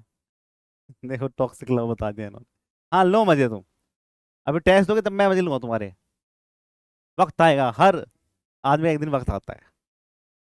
ठीक है, तो देखो क्या होगा, फिर हम बात करेंगे WOD के बारे में। WOD मेरे पास क्या होता है, अब हम इसको ओवन में डाल देंगे। ओवन में डालने के बाद, ओवन में डालने के बाद हम इसके अंदर सरफेस भी ड्राई है, और इसके अंदर जो कहीं भी पानी भरा होगा वो सब आपका बाहर निकल जाएगा, that is a oven dry. और यहीं से हम आपके पास एब्जॉर्प्शन कैपेसिटी को कैलकुलेट करेंगे। यदि मैं इसको डिवाइड दे दूंगा WOD से, इनटू 100 पे काम करके हम आपके पास क्या करेंगे, इस एब्जॉर्प्शन कैपेसिटी पे काम करते हैं। यही आपका तरीका होता है, ये आपको ध्यान रखना है। ये जो एब्जॉर्प्शन कैपेसिटी है ये हम क्यों कैलकुलेट कर रहे हैं, उसका मेन कारण ये होता है कि इसके अंदर हम मिक्स प्रपोर्शनिंग पे काम करेंगे, कि जब हम आपके पास एग्रीगेट के अंदर सीमेंट कंटेंट को भी ऐड करेंगे, पानी को भी ऐड करेंगे तो उसका प्रपोर्शन क्या है वो चेक किया जाता है। अब उसमें क्या होगा कि water aggregate have absorption capacity जो आपकी पाई जाती है वो आपकी 1 से 2% के बीच में पाई जाएगी। यदि आपके पास ज्यादा यहाँ पे एब्जॉर्प्शन हो गया, मतलब पानी आपके अंदर ज्यादा घुस गया, तो इस बात की दिक्कत हो जाती है कि आने वाले टाइम में जो प्यार मोहब्बत आपको आज अच्छा लग रहा है वो कल को टॉक्सिक लव में बदल जाएगा। ठीक है, तो जब भी आपको सिलिका एग्रीगेट के बारे में बात चले तो समझ जाना टॉक्सिक लव की बात हो रही है। ठीक है, प्यार मोहब्बत सिखा रहा हूँ तुम्हें क्लास के अंदर में, हमारे घर वाले सुन लेंगे ना तो बताएंगे मास्टर ही बेकार दिखा है वो। तो बात समझ आ रहा है इस बात को कि क्या होता है यहाँ पे कि एब्जॉर्प्शन कैपेसिटी यहाँ पे आज स्टार्ट तो हो जाती है, लेकिन कल को जब ड्यूरेबिलिटी की बात की जाएगी तो वहां पे वो खतरनाक हो जाएगा और सिलिका एग्रीगेट रिएक्शन बना के आपके एग्रीगेट को खराब कर देगा। उसी पे काम किया जाता है, इसलिए हम इस एब्जॉर्प्शन कैपेसिटी को कैलकुलेट करते हैं और इसकी परसेंटेज 1 से 2% के बीच में ही पाया जाता है, ये आपको ध्यान रखना है। ठीक है, अब देखो क्या है, दोनों ऑप्शन तो एक जैसे लिख दिए इन्होंने। ये ऑप्शन कुछ अलग होगा इसमें, surface saturated surface dry aggregate and, चलो दोनों ऑप्शन से एक जैसे लग रहे हैं तो a surface saturated, a saturated surface dry aggregate and a dry oven dry aggregate and a dry aggregate. अच्छा, दोनों में अंतर है, एक अंतर है दोनों में, एक में ओवन लिखा हुआ है, एक में आपके पास ड्राई एग्रीगेट लिखा हुआ है। ठीक है, तो ओवन ड्राई पे काम किया जाता है तो ऑप्शन आपका डी होगा। यहाँ पे हम आपके ओवन पे काम करते हैं, सुने हैं सर, एक में मूव ओवन है एक में नहीं है। ठीक है, सही है, रीजनिंग अच्छी है आपकी। फिर चलो नेक्स्ट करिए, क्वेश्चन 14 करेंगे। Stripping of asphalt pavement is primarily due to, वैसे तो हम क्या करेंगे, हम आपका बिटुमन वाला पार्ट है ना, बिटुमन वाला पार्ट है वो हम आपके हाईवे में कंप्लीट करेंगे, क्योंकि हाईवे मटेरियल्स में वो यूज किया जाता है। डिफरेंट टाइप के टेस्ट करेंगे, एस्फाल्ट क्या होता है, बिटुमन क्या होता है, इमल्सन का मतलब क्या होता है, कट बैक क्या होता है, ये सब क्वेश्चन आपके हाईवे के अंदर कंप्लीट किए जाएंगे। ठीक है, क्योंकि वो बिटुमन वाला जो पार्ट है ना वो आपके हाईवे इंजीनियरिंग के मटेरियल्स में आता है। लेकिन फिर भी जब हम आपके पास यहाँ पे कंक्रीट में यूज कर रहे हैं फिर भी एस्फाल्ट की बात कर सकते हैं हम, क्योंकि बिटुमन का ही पार्ट होता है एस्फाल्ट। तो stripping of asphalt pavement primarily due to, जो स्ट्रिपिंग कंडीशंस होती है एग्रीगेट बिटुमन का साथ छोड़ देता है, वो क्या होता है। तो excessive asphalt content in a mixture, moisture damage, fatigue damage, use of less tougher aggregate. तो बेसिकली जब भी आपकी स्ट्रिपिंग ऑफ एस्फाल्ट पेमेंट का काम होता है वो आपके मॉइस्चर डैमेज की वजह से होते हैं। ठीक है, तो मॉइस्चर डैमेज की वजह से ये पाया जाता है, ये आपको ध्यान रखना है। देखो स्ट्रिपिंग का मतलब क्या होता है, loss of adhesive properties between the aggregate surface and the asphalt binder in the asphalt mix due to the presence of moistures. Moistures की वजह से, मॉइस्चर्स की वजह से यदि आपके पास एग्रीगेट सरफेस और एडिशंस के बीच में कोई भी कांटेक्ट छूट जाता है तो क्या बोलते हैं उसी को हम स्ट्रिपिंग के नाम से जानते हैं। हाँ मनोहर सर, हमारी टेस्ट कब बनेगी, है मिस्टर, टेस्ट जो बता दो फिर हम बच्चों को बताएं, आपका टाइम पूरा हो चुका है, नहीं तो फिर हमें वही यूज करना पड़ेगा जो हम यूज कर रहे थे। बताओ जल्दी।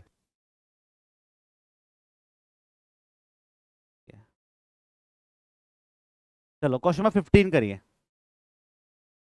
विच the following is not a correctly matched, इनमें से कौन सा ऑप्शन आपका करेक्टली मैच्ड है। पढ़ाई करो। With the following is not a correctly matched, बताओ इनमें से कौन सा आपका करेक्टली मैच्ड नहीं है, ध्यान से पढ़ेंगे।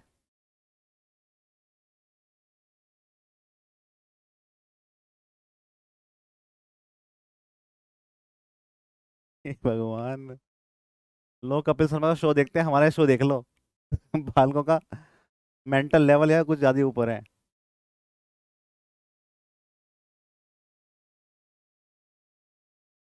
बताओ आंसर क्या है इस क्वेश्चन का। With the following is not a correctly matched, इनमें से कौन सा ऑप्शन आपका करेक्टली मैच्ड नहीं है। बात करते हैं डिफरेंट टाइप के टेस्ट के बारे में। जब भी हम आपके पास बिटुमन के अंदर टेस्ट करते हैं, उस टेस्ट को कैसे करते हैं वो मैं आपको सिखाऊंगा हाईवे में। लेकिन अभी आप सिर्फ टेस्ट का नाम ध्यान रखेंगे कि जब हम आपके पास बिटुमन की टेस्ट करते हैं तो यहाँ पे आपकी ये डिफरेंट टाइप की प्रॉपर्टीज को दिखाता है, चेक करता है। जैसे डक्टालिटी टेस्ट के बारे में बात करेंगे तो ये आपके बिटुमन की डक्टालिटी को चेक करेगा, उसके लिए हम ब्रिकेट एपरेटस को यूज करते हैं, वो डक्टालिटी को डिस्क्राइब करता है। दूसरा फ्लैश एंड फायर पॉइंट, आपका जो बिटुमन है वो कितनी देर के बाद आग को पकड़ेगा या फ्लैशिंग कंडीशंस भी देगा, उस पर चेक किया जाता है, उसको हम flash point fire point test करते हैं। इसका एक फेमस नाम भी होता है, इसको बोलते हैं पेनिस्काई मार्टिन फॉर्मूला। ध्यान रखेंगे एग्जाम में क्वेश्चन इसी पे आता है कि पेनिस्काई मार्टिन क्लोज टेस्ट कौन सा पाया जाता है। दूसरा बात करते हैं फ्लोट टेस्ट। फ्लोट टेस्ट से हम इसकी कंसिस्टेंसी को चेक करेंगे। भाई आपके बिटुमन के अंदर यूनिफॉर्मिटी होनी चाहिए, यदि वो यूनिफॉर्मिटी नहीं है तो इस सरफेस पे अच्छे से ले डाउन नहीं हो पाएगा, इस पे हम काम करते हैं, उसी को हम फ्लोट टेस्ट के नाम से जानते हैं। पेनिट्रेशन टेस्ट हार्डनेस सॉफ्टनेस के बारे में चेक करेगा। सॉफ्टनिंग पॉइंट टेस्ट, उसके लिए हम रिंग एंड बॉल टेस्ट करते हैं। ये सभी एग्जाम में आते हैं, ये पूरी टेबल आपके लिए काफी इंपॉर्टेंट होने वाली है। ठीक है, स्पेसिफिक ग्रेविटी के लिए पाइक्रोमीटर टेस्ट करते हैं, एक और लिखा हुआ है नीचे, इसको ये छुप गया है तो बाहर निकालते हैं।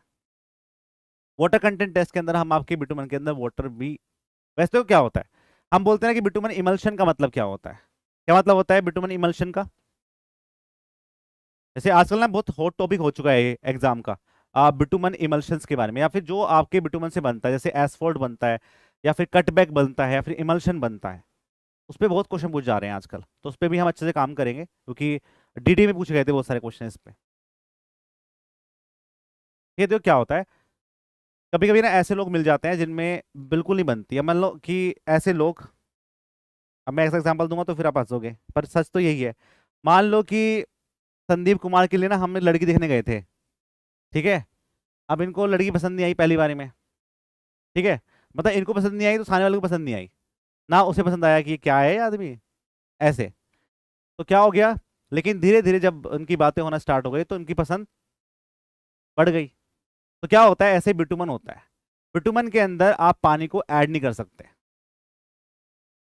ठीक है, यदि फर्स्ट कंडीशन में बिटुमन पानी को बिल्कुल ही ब्लॉक कर देगा, ब्लॉकिंग कंडीशंस पे काम कर देता है।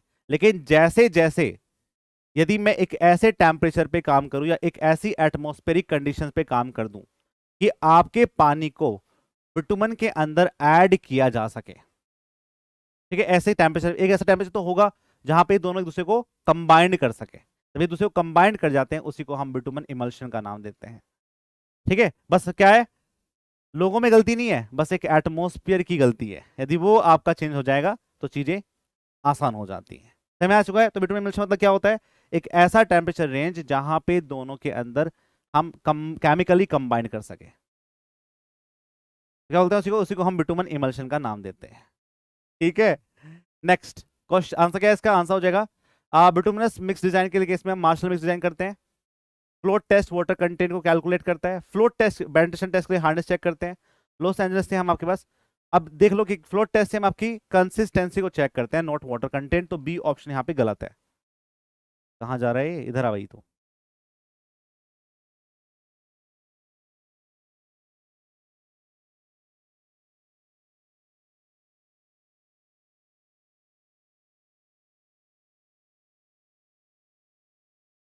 चलिए next, Los Angeles testing machine use to control,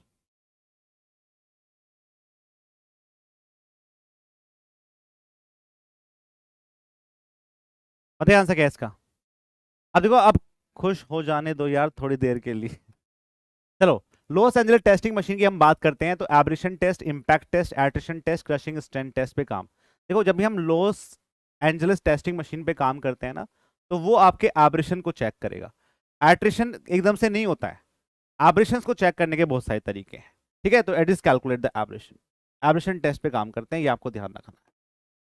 next, ये लिखा हुआ है इसके बारे में, हाँ ये बहुत बड़ा इंपॉर्टेंट पॉइंट है, मैक्सिमम एब्रेशंस वैल्यू, ये आपको ध्यान रखनी है जब भी हम आपके पास लॉस एंजलिस एब्रेशन टेस्ट पे काम कर रहे होंगे, तो इसकी वैल्यू आपके एग्जाम में पूछी जाती है, किस केस में, वियरिंग केस में, और आपके वाटर बाउंड मैकाडेम का यदि आप कोर्स यूज कर रहे हैं तो उस केस, वियरिंग कोर्स के अंदर एब्रेशंस आपके 30% से ज्यादा नहीं पाया जा सकता, जबकि इन the case of base course वो आपका वाटर बाउंड मैकाडेम के अंदर 50% ज्यादा नहीं पाया जाएगा, ये कई बार आपके एग्जाम में आ चुका है, तो ये आपके लिए इंपॉर्टेंट होने वाला है।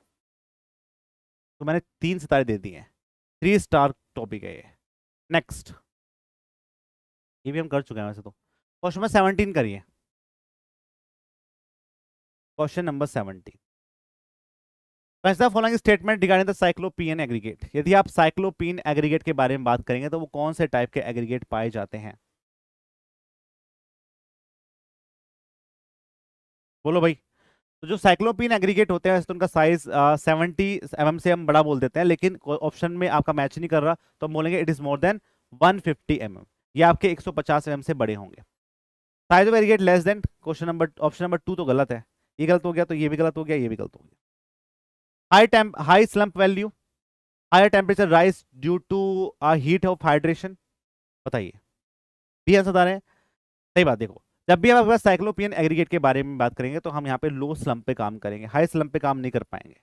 ठीक है, क्योंकि हाई स्लम्प के मतलब हो गया कि आपकी हाई वर्केबिलिटी, यहाँ पे हाई वर्केबिलिटी की नीड नहीं है।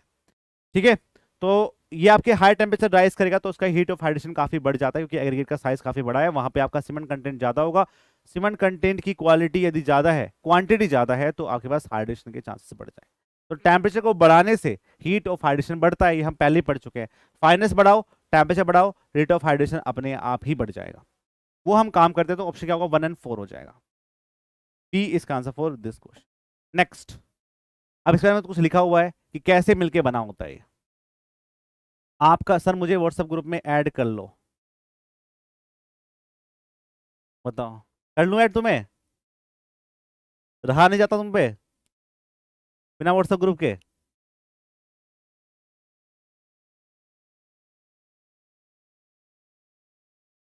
Mixture of 60% plain concrete and 40% of large stone से मिलकर बना होता है आपका साइक्लोपिन एग्रीगेट।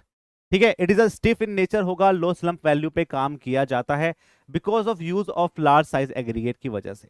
यहाँ पे जो साइज आपके वेरी करेंगे वो 200 mm से लेकर 300 mm तक पाए जाएंगे। High temperature rise due to the high heat of hydration. Normal mix यहाँ पे जो यूज किया जाता है कि 1:4:8 पे काम करेगा, ये आपको ध्यान रखना है। नेक्स्ट, क्वेश्चन नंबर 18 करिए।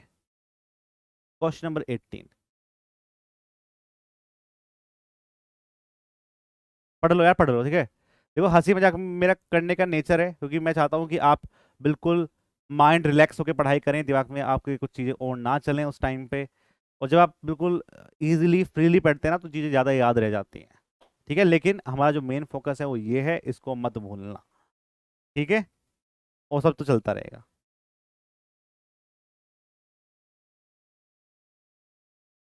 सपन कुमार, साइक्लोपिन एग्रीगेट का भी तो सर सरफेस एरिया मैक्सिमम होगा तो सीमेंट कंटेंट, देखो सिर्फ सरफेस एरिया पे डिपेंड थोड़ी ना करेगा कि सीमेंट कंटेंट ज़्यादा चाहिए कम चाहिए।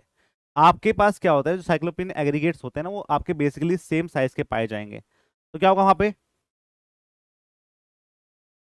कि यदि मैं यहाँ पे काम करूंगा तो उस एग्रीगेट की वजह से मेरे पास क्या होगा कि हम ग्रेडिंग पे भी काम करते हैं साथ में, तो ग्रेडिंग कंडीशंस खराब होती है साइक्लोपिन एग्रीगेट की, इसलिए यहाँ पे स्ट्रेंथ नहीं बन पाती है। बोलिए क्वेश्चन का आंसर क्या है इसका? स्टेटमेंट फर्स्ट लिखा हुआ है, दो are non elastic material at a concrete exist a linear relationship between the stress and strain is low at a low value of stress.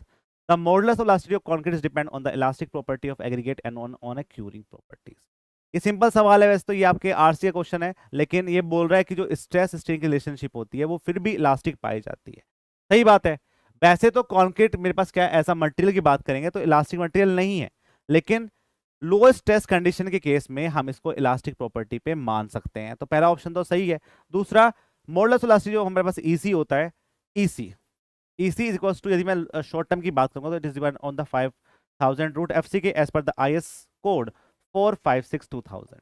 इस पे हम काम करते हैं, और जब हम इस पे काम करते हैं ना तो यहाँ पे जो ये एफ सी के है it is depend on the aggregate properties, ये आपके पास पाया जाएगा। ठीक है, किसी पाया जाएगा, ये आपके पास क्यूरिंग कंडीशंस पे भी डिपेंड करेगा, इन सब पे भी डिपेंड करेगा। तो सब चीजों पे डिपेंड करता है ये कैरेक्टरिस्टिक स्ट्रेंथ, इसलिए हम बोलते हैं कि मॉडुलस इलास्टिसिटी डिपेंड करेगा।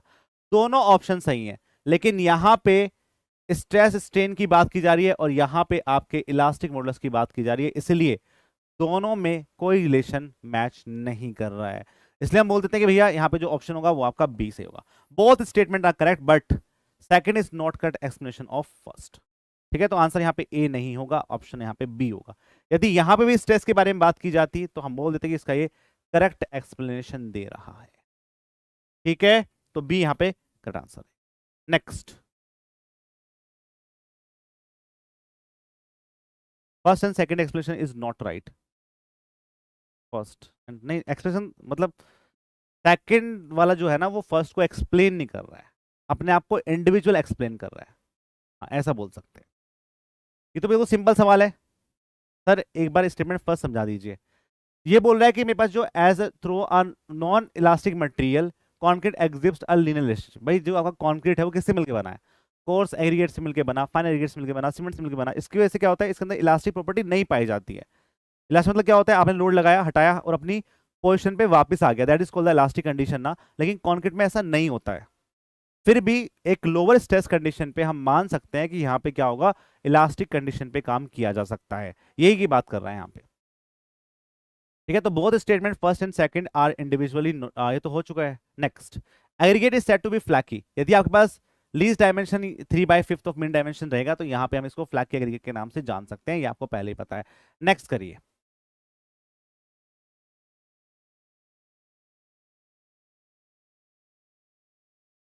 ये अच्छा क्वेश्चन है, इसको करेंगे।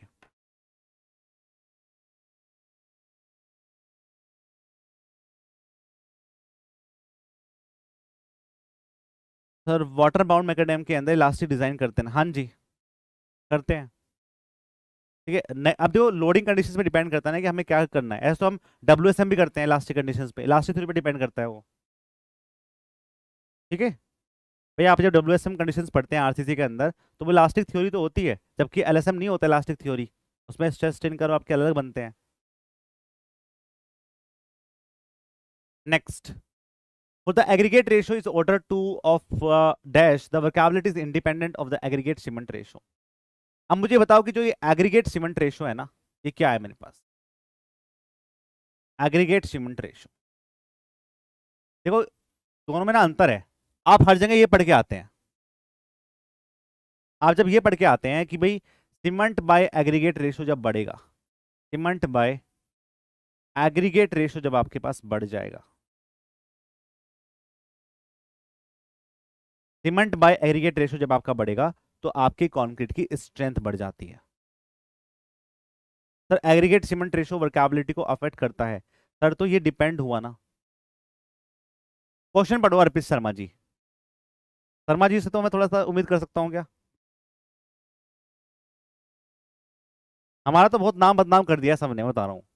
मतलब शर्मा जी का लड़का है तो इंटेलिजेंट होना चाहिए, नंबर हमारे डिसाइड होंगे, हमसे कंपेयर करते हैं लोग बाग।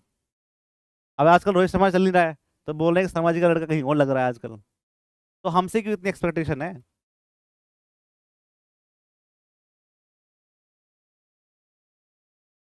चलिए क्वेश्चन ध्यान से पढ़ेंगे एक बार।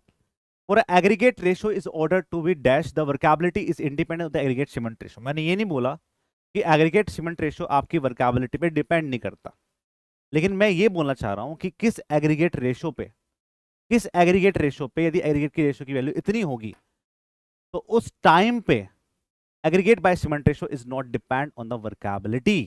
ये पूछा जा रहा है क्वेश्चन यहां पे, ध्यान से देखो।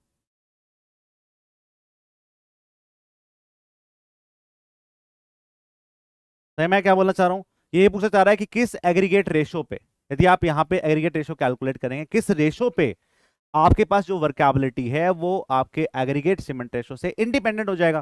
That value is 2। ये वैल्यू आपकी जब 2 हो जाती है तब आपका एग्रीगेट सीमेंट रेशो वर्केबिलिटी पे डिपेंड नहीं करता है। कुछ प्रॉपर्टीज है उसको हम देख लेते हैं। ठीक है, देखो क्या होता है, यदि आपके पास यहां पे एग्रीगेट रेशो, यदि आप एग्रीगेट रेशो की, यदि आप वो डायग्राम की बात करते हैं, देखो ये डायग्राम आपने पढ़ा होगा। यहाँ पे क्या होता है, यहाँ पे आपकी कंप्रेसिव स्ट्रेंथ होती है, यहाँ पे आपके पास क्या होता है, एग्रीगेट सीमेंट रेशो होता है। ठीक है, जब आप इस पे कॉम्पैक्टिव फैक्टर कंडीशंस पे काम करते हैं तुक्का, चलो कुछ ही बोलते रहो तुम पे ध्यान ना देना मुझे। कंप्रेसिव स्ट्रेंथ पे हम काम करते हैं, यहाँ पे हम एग्रीगेट सीमेंट रेशो पे काम करते हैं, तो आपको दिख रहा होगा जैसे जैसे आपका एग्रीगेट सीमेंट रेशो बढ़ता जा रहा है वैसे वैसे क्या हो रहा है, आपकी जो कंप्रेसिव स्ट्रेंथ है वो डिक्रीज होना स्टार्ट हो जाएगी। लेकिन यदि आपका जो एग्रीगेट रेशियो आप कैलकुलेट कर रहे हैं उसकी वैल्यू 2 पाई जा रही है तो ये वर्केबिलिटी पे डिपेंड नहीं करता है, ये बात आपको ध्यान रखनी है। अब इसके में देख लीजिए एक बार, देखो इंपॉर्टेंट पॉइंट्स ये हैं, highest the ratio linear will be the concrete. यदि आपका एग्रीगेट सीमेंट रेशियो ज्यादा पाया जाएगा तो दैट मीन्स भाई एग्रीगेट सीमेंट रेशियो ज्यादा है तो मतलब क्या है, मतलब तो यही है ना कि आपका जो सीमेंट कंटेंट है वो कम है। यदि ये पूरी वैल्यू बढ़ रही है तो उसका मतलब तो भाई यही है ना कि आपका जो सीमेंट कंटेंट है वो कम पाया गया है। ये बात है या नहीं है?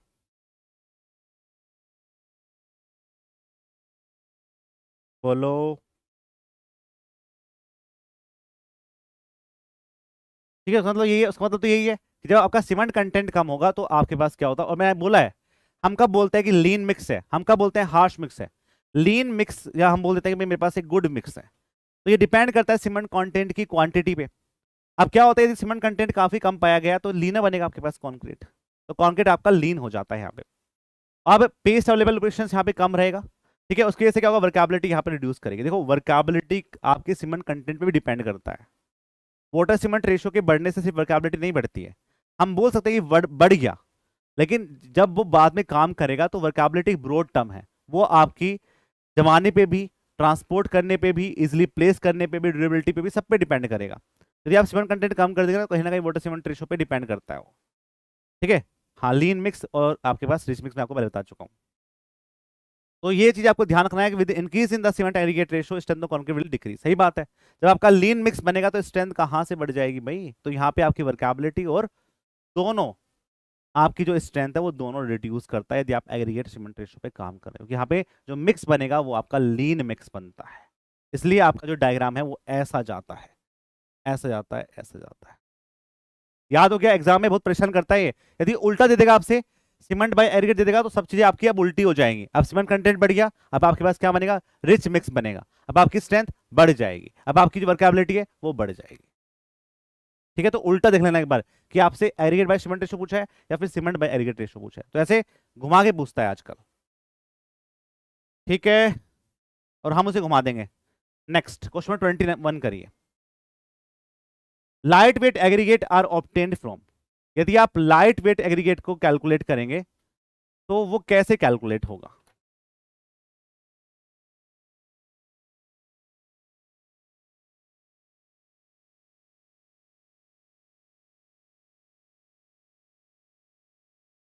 तो संडे, अब संडे मंडे कुछ समझ में नहीं आ रहा मुझे आजकल। कल क्लास ले लेता हूँ यार मैं तुम्हारी, कल मैं तुम्हारा सर्वे का बहुत सारा पार्ट कंप्लीट कर दूंगा, क्योंकि छुट्टी हो जाएगी फालतू में।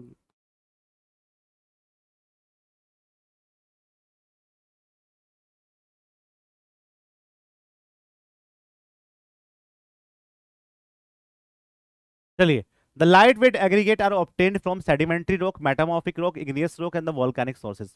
लाइट वेट का मतलब क्या है? क्या मतलब होता है लाइट वेट का? देखो, यदि में आपके पास दो तरह के लाइट वेट एग्रीगेट पाए जाते हैं जिनकी डेंसिटी कम होती है, उनको हम बोलते हैं लाइट वेट। ठीक है, दो तरह के। हाँ, ये अच्छा था, हल्के।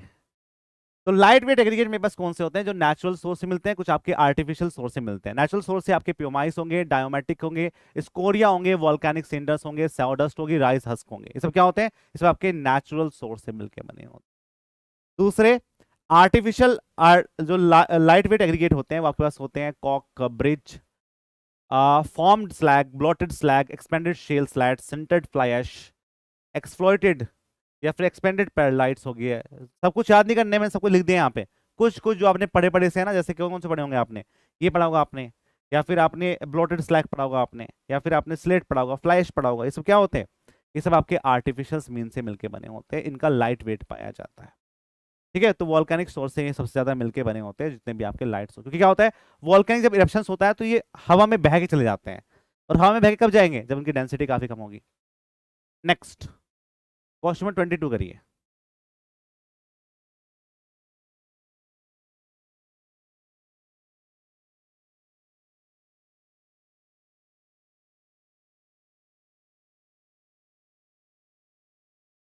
बताओ आंसर क्या है इसका, क्वेश्चन करो जल्दी से ऐसे।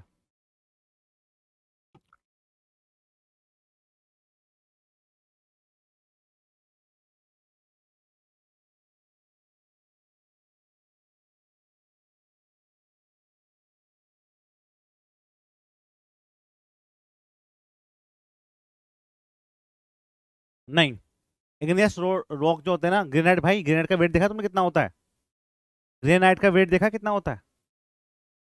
नहीं, इग्नियस स्ट्रोक कभी भी आपके वोल्केनिक इरप्शन से तो आएंगे ही, लेकिन यहाँ पे वेट काफी कम नहीं होता है।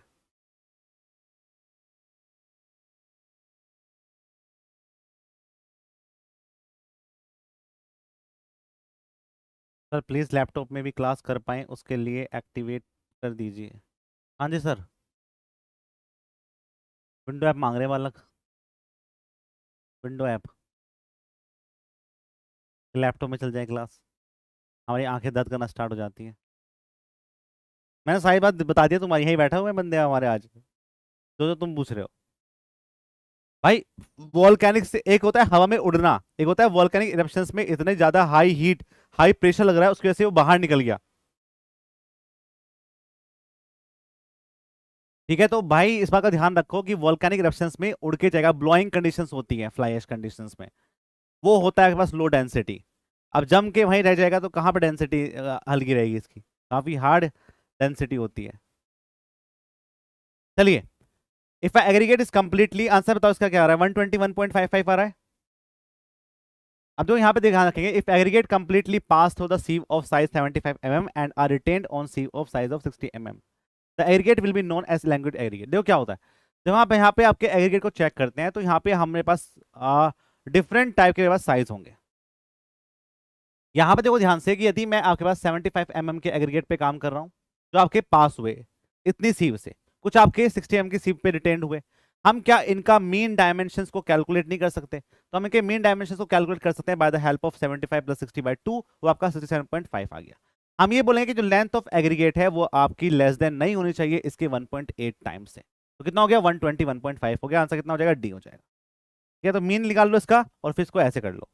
इसमें एक क्वेश्चन बचा हुआ है अभी, जिसमें हम क्या करते हैं, ठीक है, इसमें क्वेश्चन बचा हुआ, इसमें हम निकालते हैं proportion of fine aggregate coarse aggregate. वो क्वेश्चन इन्होंने सस्ते ने सही वजह से छोड़ दिया है, तो वो मैं आपको रात की क्लास के अंदर करवाऊंगा। वो क्वेश्चन भी पूछा जाता है आपसे कि फाइनेस मॉडुलस में proportion of fine aggregate coarse aggregate कितना पाया जाता है, वो आपके प्री और मेंस दोनों के लिए इंपॉर्टेंट है। ठीक है, ये बस याद दिला देना एक बार, वैसे मैं लिख के लाऊंगा उसे उसमें। Aggregate crushing value for the concrete as per the Indian conditions varies from, बताओ। जो मेरे से पूछ रहा है यहाँ पे, द एग्रीगेट क्रशिंग वैल्यू जो आप कैलकुलेट करेंगे for the concrete as per the Indian conditions, ये कितने से कितने तक वैरी करेगा? It is varies from 30 to 45%। इसके लिए टेबल है, उस टेबल को आप ध्यान रखेंगे। हम जब आपके पास एग्रीगेट टेस्ट करते हैं तो हम दो तरह के टेस्ट करते हैं, क्रशिंग टेस्ट करते हैं और हम आपके पास इंपैक्ट टेस्ट करते हैं। क्रशिंग और इंपैक्ट में डिफरेंस होता है। क्या डिफरेंस होता है? लोडिंग कंडीशन का डिफरेंस होता है। कैसे? जब आपके पास क्रशिंग टेस्ट के बारे में बात करेंगे ना, तो हम आपके पास यहाँ पे ग्रेजुअली कंप्रेसिव लोड को एक्ट कराते हैं, धीरे धीरे लोड एक्ट कराया जाता है। और उसका इंपैक्ट क्या होगा, इंपैक्ट के अंदर सडनली अप्लाइड लोड पे काम किया जाता है। जब हम आपके पास क्रशिंग टेस्ट के बारे में बात करेंगे तो it should not be than 30% of the surface course and 45% for the base course पे काम किया जाता है। जब आपके पास इंपैक्ट टेस्ट के बारे में बात करेंगे तो ये आपका 30-35, मतलब 30-45, और ये आपके पास क्या होगा 30-35 पे काम करता है। दोनों चीज ध्यान रखेंगे, एग्जाम में क्वेश्चन बन सकता है यहाँ पे। ठीक है, तो ये आपका 30 से 35 और ये आपके पास क्या होगा 30 से 45। याद रहेगा, बड़ा इंपॉर्टेंट टॉपिक है ये, एग्जाम में यहाँ से क्वेश्चन बनता ही बनता है। ठीक है, तो पूरी टेबल आपको याद होनी चाहिए। तो 30 to 45% पे काम करता है जब हम आपके पास एग्रीगेट क्रशिंग वैल्यू पे काम करते हैं। ए इसका answer for this question. Next, finest modulus क्या होता है?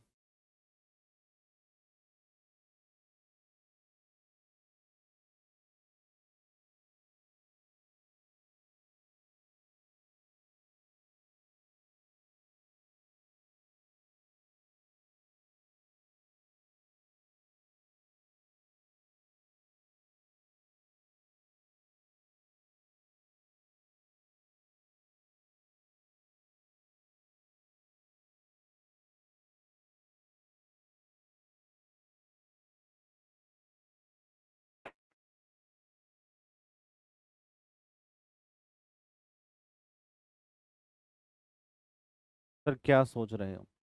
फाइनेस्ट मॉडुलस की हम बात करते हैं, the ratio of fine aggregate to coarse aggregate, the ratio of fine aggregate total aggregate, an index which give the mean size of aggregate use in the mix. अब हम फाइनेस्ट के बारे में बात करेंगे। फाइनेस्ट एग्रीगेट जो आपको calculate करता है वो बेसिकली आपको इस केस में मीन साइज ऑफ एग्रीगेट को चेक करेगा कि आपके एग्रीगेट का मीन साइज क्या है।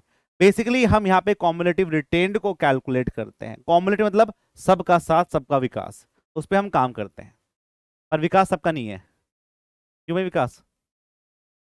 ठीक है, तो फाइनेस्ट मॉडुलस ऑफ एग्रीगेट की हम बात करेंगे तो is represent the average size of particles in the aggregate by the index number. It is calculated by the performing sieve analysis with the standard size. Finest modulus generally used to get the idea how a coarse or fine aggregate is more finest modulus or value. Basically आपके aggregate के अंदर course particles और fine particles का जो proportion है उसको check करता है फाइनेस्ट मॉडुलस, कि भाई कोर्स और फाइन एग्रीगेट का प्रपोर्शन कितना पाया जा रहा है। Fine to coarse aggregate ratio नहीं होता है, प्रपोर्शन होता है। रेशो और प्रपोर्शन में डिफरेंस, इसलिए आपका फर्स्ट ऑप्शन नहीं है। इसलिए हम बोलते हैं कि भैया ये आपके मेन साइज, मतलब जिसके अंदर सब कुछ आ जाएगा, कोर्स भी आ जाएगा वो फाइन भी आ जाएगा। ये हम चेक करते हैं आपके फाइनेस्ट मॉडुलस की वैल्यू। जितना आपका फाइनेस्ट मॉडुलस ज्यादा होगा, क्या उतनी स्ट्रेंथ ज्यादा होगी? बोलिए। जितना आपका फाइनेस्ट मॉडुलस ज्यादा होगा, क्या उतनी स्ट्रेंथ आपकी ज्यादा होगी या फिर आपकी कम होगी? सर D10 इफेक्टिव साइज भी तो मीन साइज होता है, बताया है, तो डिफरेंट क्या है ये दोनों में? बेटा ये एग्रीगेट है, जो आप D10 की बात करते हैं वो आपकी सोयल में होता है। D10 का मतलब ये होता है, D10 का पैक आता है O3 का, वो लगवा लो आप। ठीक है, ये मतलब है D10 का। ठीक है, उससे आप गोरे गोरे दिखोगे फिर। मजाक मत करो सर। चलो बताता हूँ मतलब। D10 का मतलब ये होता है कि 10% of the particle are finer than this size. 10% के जो पार्टिकल्स हैं वो आपके इससे फाइनर है। D10 पे जैसे ही आप आ जाते हैं, उसके नीचे के सारे पार्टिकल्स अपने आप में सॉइल है, अपने आप में सॉइल पार्टिकल्स पाए जाते हैं। ये बात आपको ध्यान रखना है, उसी पे हम काम करते हैं। तो जब भी हम आपकी सॉइल की बात करेंगे, तो जैसे ही हम आपके पास D10 से छोटे पार्टिकल्स पे आ जाएंगे, वो अपने आप में ही सॉइल की प्रॉपर्टी या बिहेव को दिखाना स्टार्ट कर देते हैं। वहां पे हम इंडिविजुअल पार्टिकल्स पे काम नहीं कर पाएंगे, एज अ एग्रीगेट काम कर पाएंगे। इसलिए हम बोलते हैं D10 आपका इफेक्टिव साइज होता है, नॉट मीन साइज। कहीं भी मीन साइज नहीं लिखा होता है, इफेक्टिव साइज लिखा होता है। क्या लिखा होता है? इफेक्टिव मीन साइज, ये आप बोल सकते हैं। ठीक है, तो index which give the mean size of the aggregate use किया जाता है, इसको हम फाइनेस्ट मॉडुलस के नाम से जानते हैं। ठीक है, ये आपके course and small value of finest modulus indicate that the aggregate is फाइनर। यदि आपके पास क्या होगा, फाइनेस्ट मॉडुलस की वैल्यू कम है, तो आपके एग्रीगेट फाइन पाए जाते हैं। इफेक्टिव साइज मतलब इसमें जितने टेस्ट करेंगे उसमें हमको पूरे सैंपल की प्रॉपर्टी देगा, हाँ प्रपोर्शंस देगा। प्रॉपर्टी का मतलब प्रपोर्शंस की बात की जा रही है फाइन और कोर्स के बारे में। यदि आपका फाइनेस्ट मॉडुलस बढ़ेगा तो आपकी स्ट्रेंथ खराब हो जाएगी, क्योंकि सारे सारे पार्टिकल्स आपके कोर्स ही होंगे, और जब पार्टिकल आपके कोर्स होते हैं तो स्ट्रेंथ नहीं बन पाती है। इसलिए फाइनेस्ट मॉडुलस छोटा, दैट मीन्स आपके पास क्या होगा, आपके पास फाइनर पार्टिकल्स ज्यादा पाए जाएंगे। और फाइनर पार्टिकल्स की प्रॉपर्टी ये होती है कि जहां भी वर्ड्स मिलेंगे हर वर्ड्स को भर देगा ये। ठीक है, इसलिए होता है, इसलिए उससे आपकी जो स्ट्रेंथ आती है वो बढ़ जाती है। तो फाइनेस्ट मॉडुलस के बढ़ने से स्ट्रेंथ घटेगा, घटेगा रे घटेगा, ये बात आपको ध्यान रखनी है। नेक्स्ट क्वेश्चन नंबर 25 करेंगे। Question number 25, for what reason it is taken that the nominal maximum size of aggregate may be large as possible. क्वेश्चन में आपसे पूछ रहा है, for what reason taken that nominal maximum size aggregate may be larger as possible. हम ये बोलते हैं कि आपके एग्रीगेट के नॉमिनल साइज की वैल्यू हमेशा बड़ी ही होनी चाहिए। हम ऐसा क्यों बोलते हैं, उसका सॉल्यूशन मैं आपको पहले दे चुका हूं। आंसर बताओ क्या होगा? आंसर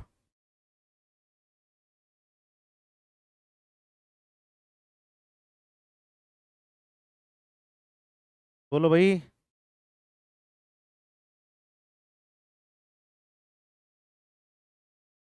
सबका बी आ रहा है। Larger the maximum size of aggregate more cement content required, गलत बात है ये तो। Larger maximum size of aggregate smaller the cement requirement for the particular water cement ratio and so much economical the mix. बिल्कुल सही बात है।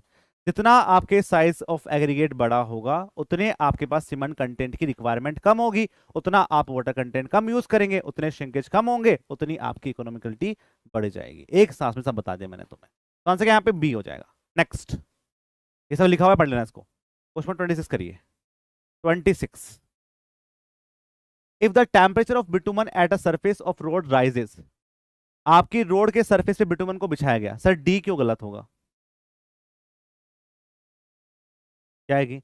Large the maximum size of aggregate, more the surface area and better the bond between aggregate and cement and so higher the strength. बेटा surface area बढ़ेगा या घटेगा? यदि आप मैक्सिमम साइज ऑफ एग्रीगेट को बढ़ाएंगे, शर्मा जी तुम्हें कैमरे में घुस के मारूंगा मैं अभी, मेरे पास ऐसी कोई टेक्निक होती तो, निंजा टेक्निक।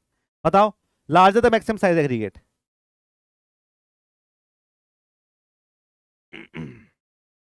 नेक्स्ट, ये करिए, क्वेश्चन 26 करिए। अच्छा मैं नहीं हूँ, शर्मा जी दिख रहे हैं मुझे। कॉलिंग कॉलिंग कार्तिक कॉलिंग है तो चलिए, if the temperature of bitumen is the surface of road rises, आपके सरफेस पे आपने बिटुमन को बिछा दिया। अब क्या हुआ कि टेम्परेचर राइज करना स्टार्ट हो गया, इट्स विस्कोसिटी रिड्यूसेस। आपको पता है जैसे टेम्परेचर बढ़ता है तो बिटुमन की विस्कोसिटी डिक्रीज होना स्टार्ट हो जाती है। This reduce the viscosity allow the bitumen to creep up the surface and water droplet which fall on the surface and causes. बताओ क्या होता है इसका मतलब? क्या बोल रहा है ये बोल रहा है कि यदि आपके बिटुमन के की सरफेस पे टेम्परेचर बढ़ गया, अब बिटुमन की विस्कोसिटी क्या हो गई? कम हो गई। बिटुमन आपकी सरफेस पे बहना स्टार्ट कर देता है, और जब बहना स्टार्ट करेगा तो उस प्रोसेस को हम क्या बोलते हैं? Film rupture, detachment, blistering. देखो क्या है कि यदि आपके पास वाटर ड्रॉपलेट फॉल होना स्टार्ट हो जाती है, पानी मतलब बिटुमन का जो ड्रॉपलेट है वो बह के आगे बढ़ जाता है, और यदि आगे बढ़ जाता है तो उसको हम कभी डिटैचमेंट नहीं बोलते हैं। डिटैचमेंट सिर्फ मॉइस्चर कंटेंट की वजह से होता है, ठीक है। लेकिन यहाँ पे टेम्परेचर के बढ़ने की वजह से जो ब्लिस्टिंग एक्शन है वो होना स्टार्ट हो जाता है, दैट इज कॉल्ड ब्लिस्टर। इसको हम ब्लिस्टिंग के नाम से जानते हैं। इसको हम क्या बोलते हैं? इसको हम ब्लिस्टिंग के नाम से जानते हैं। तो क्या होता है, अब इसको पढ़ लेते हैं एक बार। If the temperature of bitumen at a surface of road rises, its viscosity reduces. जैसे जैसे आप टेम्परेचर बढ़ाएंगे विस्कोसिटी आपकी कम हो जाएगी। बिटुमन आपका क्रीप करना मतलब आगे आगे बहना, और वाटर की जो ड्रॉपलेट है वो फॉल हो जाती है सरफेस पे, उसको हम ब्लिस्टर के नाम से जानते हैं। The process of forming the blister is called the blistering. आपकी सरफेस पे आपको ऐसे ऐसे ऐसे ऐसे बिटुमन की स्पॉट्स दिखाई देंगे, स्पॉट्स होंगे, क्या बोलते हैं उसको? उसको हम ब्लिस्टिंग बोलते हैं, ठीक है। पिटिंग का मतलब क्या होता है? यदि आप इसको further, the process of when the further heating continue the blister can expand and cause a bitumen film to the rupture. यदि आपने ज्यादा टेम्परेचर को और बढ़ाया तो वो जो मेरे पास छोटे छोटे पार्ट ना, ये बड़े पार्ट में कन्वर्ट होके एक ऐसा सरफेस पूरा बना देंगे, क्या बोलते हैं उसी को हम पिटिंग एक्शन बोलते हैं आपकी। हाँ, ब्लिस्टिंग आपका पेंट में भी होता है, ये बिटुमन की बात चल रही है यहाँ पे। मतलब प्रोसेस वही है कि कहीं ना कहीं पे आपके पास क्या हो गया, यहाँ पे कोई ना कुछ पार्ट मेरे पास एंट्रैप्ड कंडीशंस में पाया गया है, वही क्या हो रहा है, वही यहाँ पे हो रहा है, लेकिन कारण अलग अलग है, ठीक है। ये आपका क्या होता है? ब्लिस्टिंग पार्ट होता है। फिल्म रप्चर क्या होता है? व्हेन द बिटुमन कोस्ट aggregate but when the bitumen film thin sharp edge होता है एग्रीगेट पार्टिकल्स। फिल्म रप्चर का मतलब यही होता है कि मेरे पास जो एग्रीगेट यहाँ पे पाए गए उसकी रिएक्शन नहीं हो पा रही है आपकी बिटुमन के साथ में। डिटैचमेंट का मतलब क्या होता है? Separate the thin film water and dust, ठीक है। पानी की वजह से या डस्ट की वजह से क्या होगा? डिटैचमेंट हो जाता है, उसको बोलते हैं, उसी को हम बोलते हैं कि भैया बिटुमन की जो मेरे पास फिल्म होगी वो ब्रेक डाउन होना स्टार्ट हो जाती है, उसी को हम डिटैचमेंट के नाम से जानते हैं। दोनों में डिफरेंस है। यहाँ पे हम क्या कर रहे हैं? हम आपके बिटुमन और एग्रीगेट रिएक्शन करा रहे हैं, ठीक है। बिटुमन की जो फिल्म है वो बहुत ज्यादा थिन है, एग्रीगेट आपके बड़े हैं, तो यहाँ पे फिल्म का रप्चर होना तय है, ठीक है। मतलब ऐसे मान लो, कैसे समझाऊं? मान लो ये एग्रीगेट है, इस एग्रीगेट पे आपने बिटुमन ऐसे डाला, अब कुछ पार्ट में आपका बिटुमन यहाँ पे चिपक गया, कुछ पार्ट में आपका बिटुमन बाहर निकल गया, that is called the film rupture. दूसरा डिटैचमेंट तो आपको पता ही है, वो हम पहले पढ़ चुके हैं, ठीक है। तो आंसर क्या होगा यहाँ पे? ब्लिस्टिंग हो जाएगा यहाँ पे आंसर। नेक्स्ट करिए, क्वेश्चन 28 करेंगे। क्वेश्चन नंबर 28,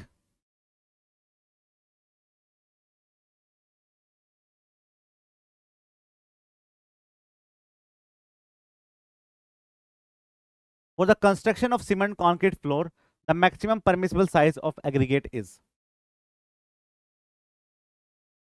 यदि आप कंक्रीट का फ्लोर बना रहे हैं तो maximum permissible size of aggregate क्या करेंगे? मैं आपको पहले बता चुका हूं, हमारे आईएस कोड में डिफरेंट टाइप की कंडीशंस के लिए नॉमिनल साइज ऑफ एग्रीगेट को अलग अलग रखा गया है।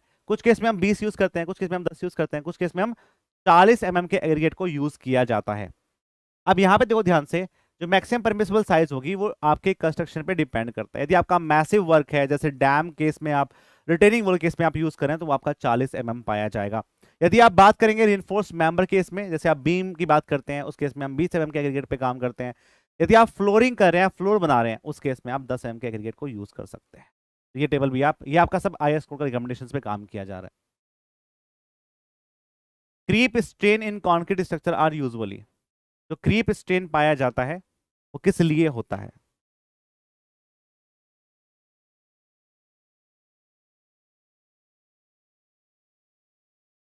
बताओ। वैसे तो आप बाहर चीजें पढ़ेंगे कि जो क्रीप स्ट्रेन आपकी कंक्रीट के अंदर होता है वो सस्टेन लोडिंग कंडीशन की वजह से होता है। It is not independent of load, it is dependent on dead weight of the, ये डेड वेट पे डिपेंड करेगा कि कंक्रीट के अंदर डिफॉर्मेशन स्टार्ट हो जाता है और टाइम के साथ साथ उसकी वैल्यू डिक्रीज करेगी। क्यों?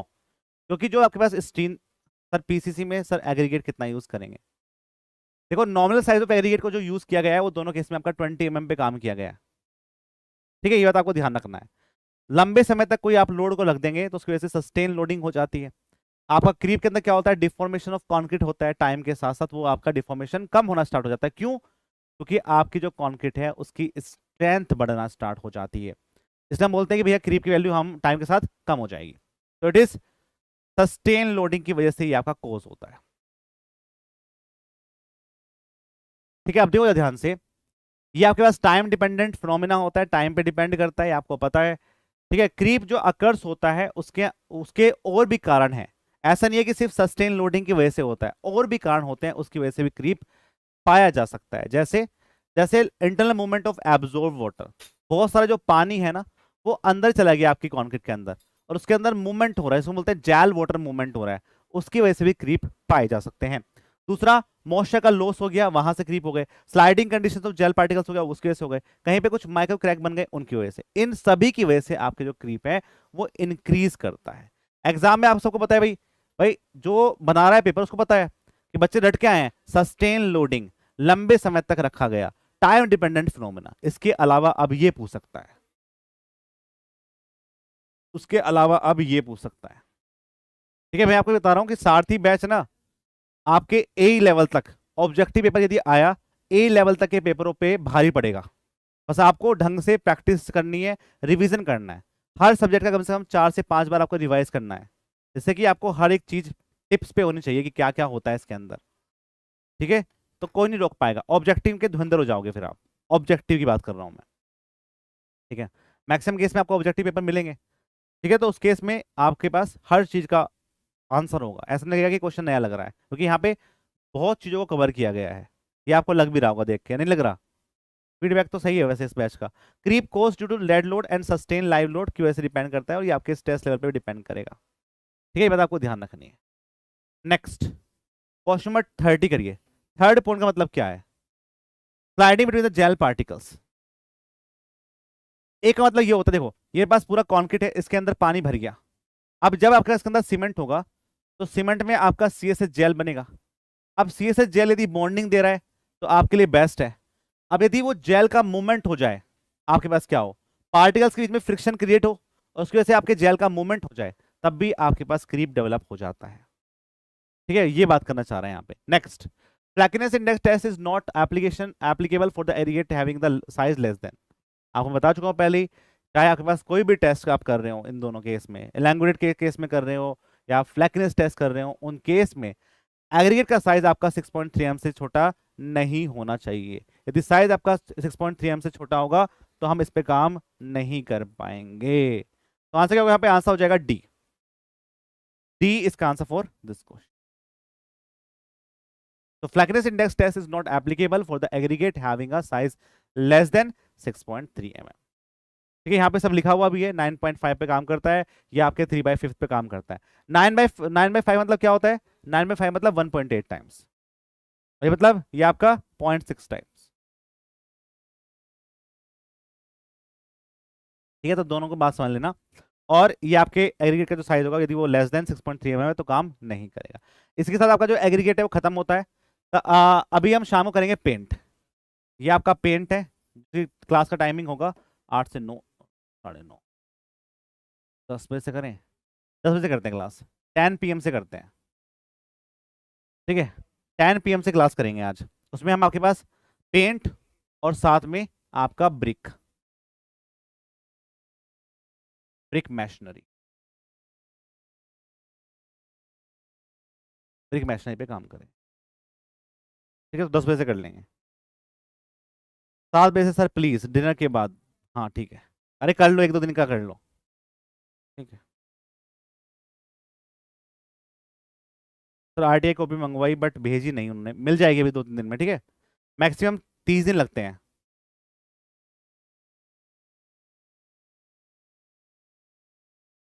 अच्छा, वारिश मत लिखो बेटा, फिर मैं कुछ और समझ लूंगा। आप वार्निश को वारिश लिख रहे हो। ठीक है, वार्निश पेंट प्लस वार्निश दोनों साथ में होंगे। ठीक है, पेंट और वार्निश दोनों साथ में हो जाएगा।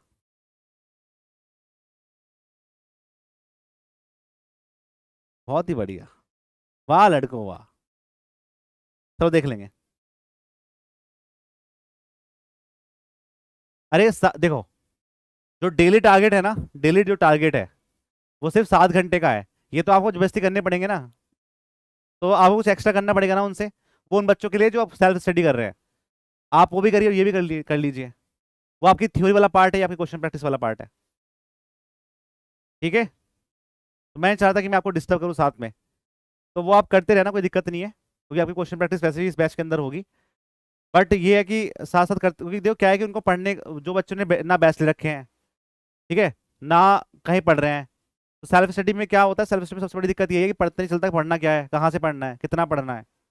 तो हमने सर रूफ डोर विंडो स्कर फोल्डिंग और अदर्स,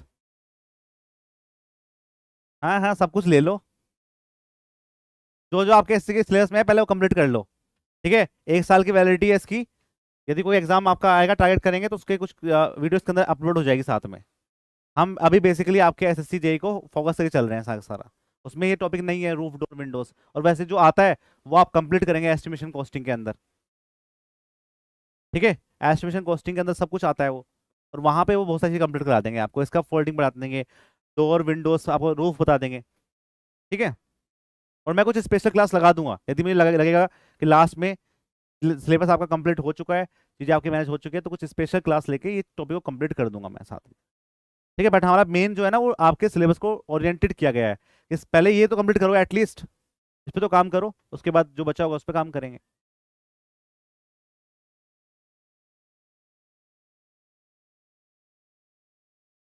नहीं है, चलिए फिर मिलते हैं आपके पास नेक्स्ट क्लास के अंदर। मिलेंगे आप रात को 10 बजे, जहाँ पे हम आपके पास पेंट, वार्निश और ब्रिक मैशनरी पे काम करेंगे। आज आपका BMC खत्म, टाटा बाय बाय। कल अभी मुझे क्वेश्चन भी देने पड़ेंगे यार, कल फिर क्लास आपकी शाम को होगी, दोपहर के बाद होगी, क्योंकि मुझे सर्वे के क्वेश्चन थोड़े सिलेक्ट करने पड़ेंगे। तो कल आपकी क्लास होगी, कल छुट्टी नहीं है। ठीक है, कल संडे है पर Sunday is not a fun day. कल आपकी क्लास होगी, उसमें हम करेंगे क्या, हम करेंगे उसके अंदर, कल 18 तारीख है, हाँ कल 18 तारीख है, हाँ कल हम उसका सर्वेइंग करेंगे। ठीक है, ठीक है। और जो बच्चे इसमें आपके SSC प्री वाले लाइव बैच के हैं उनको आना है अभी, 4:30 बजे क्लास तुम्हारी, 4:30।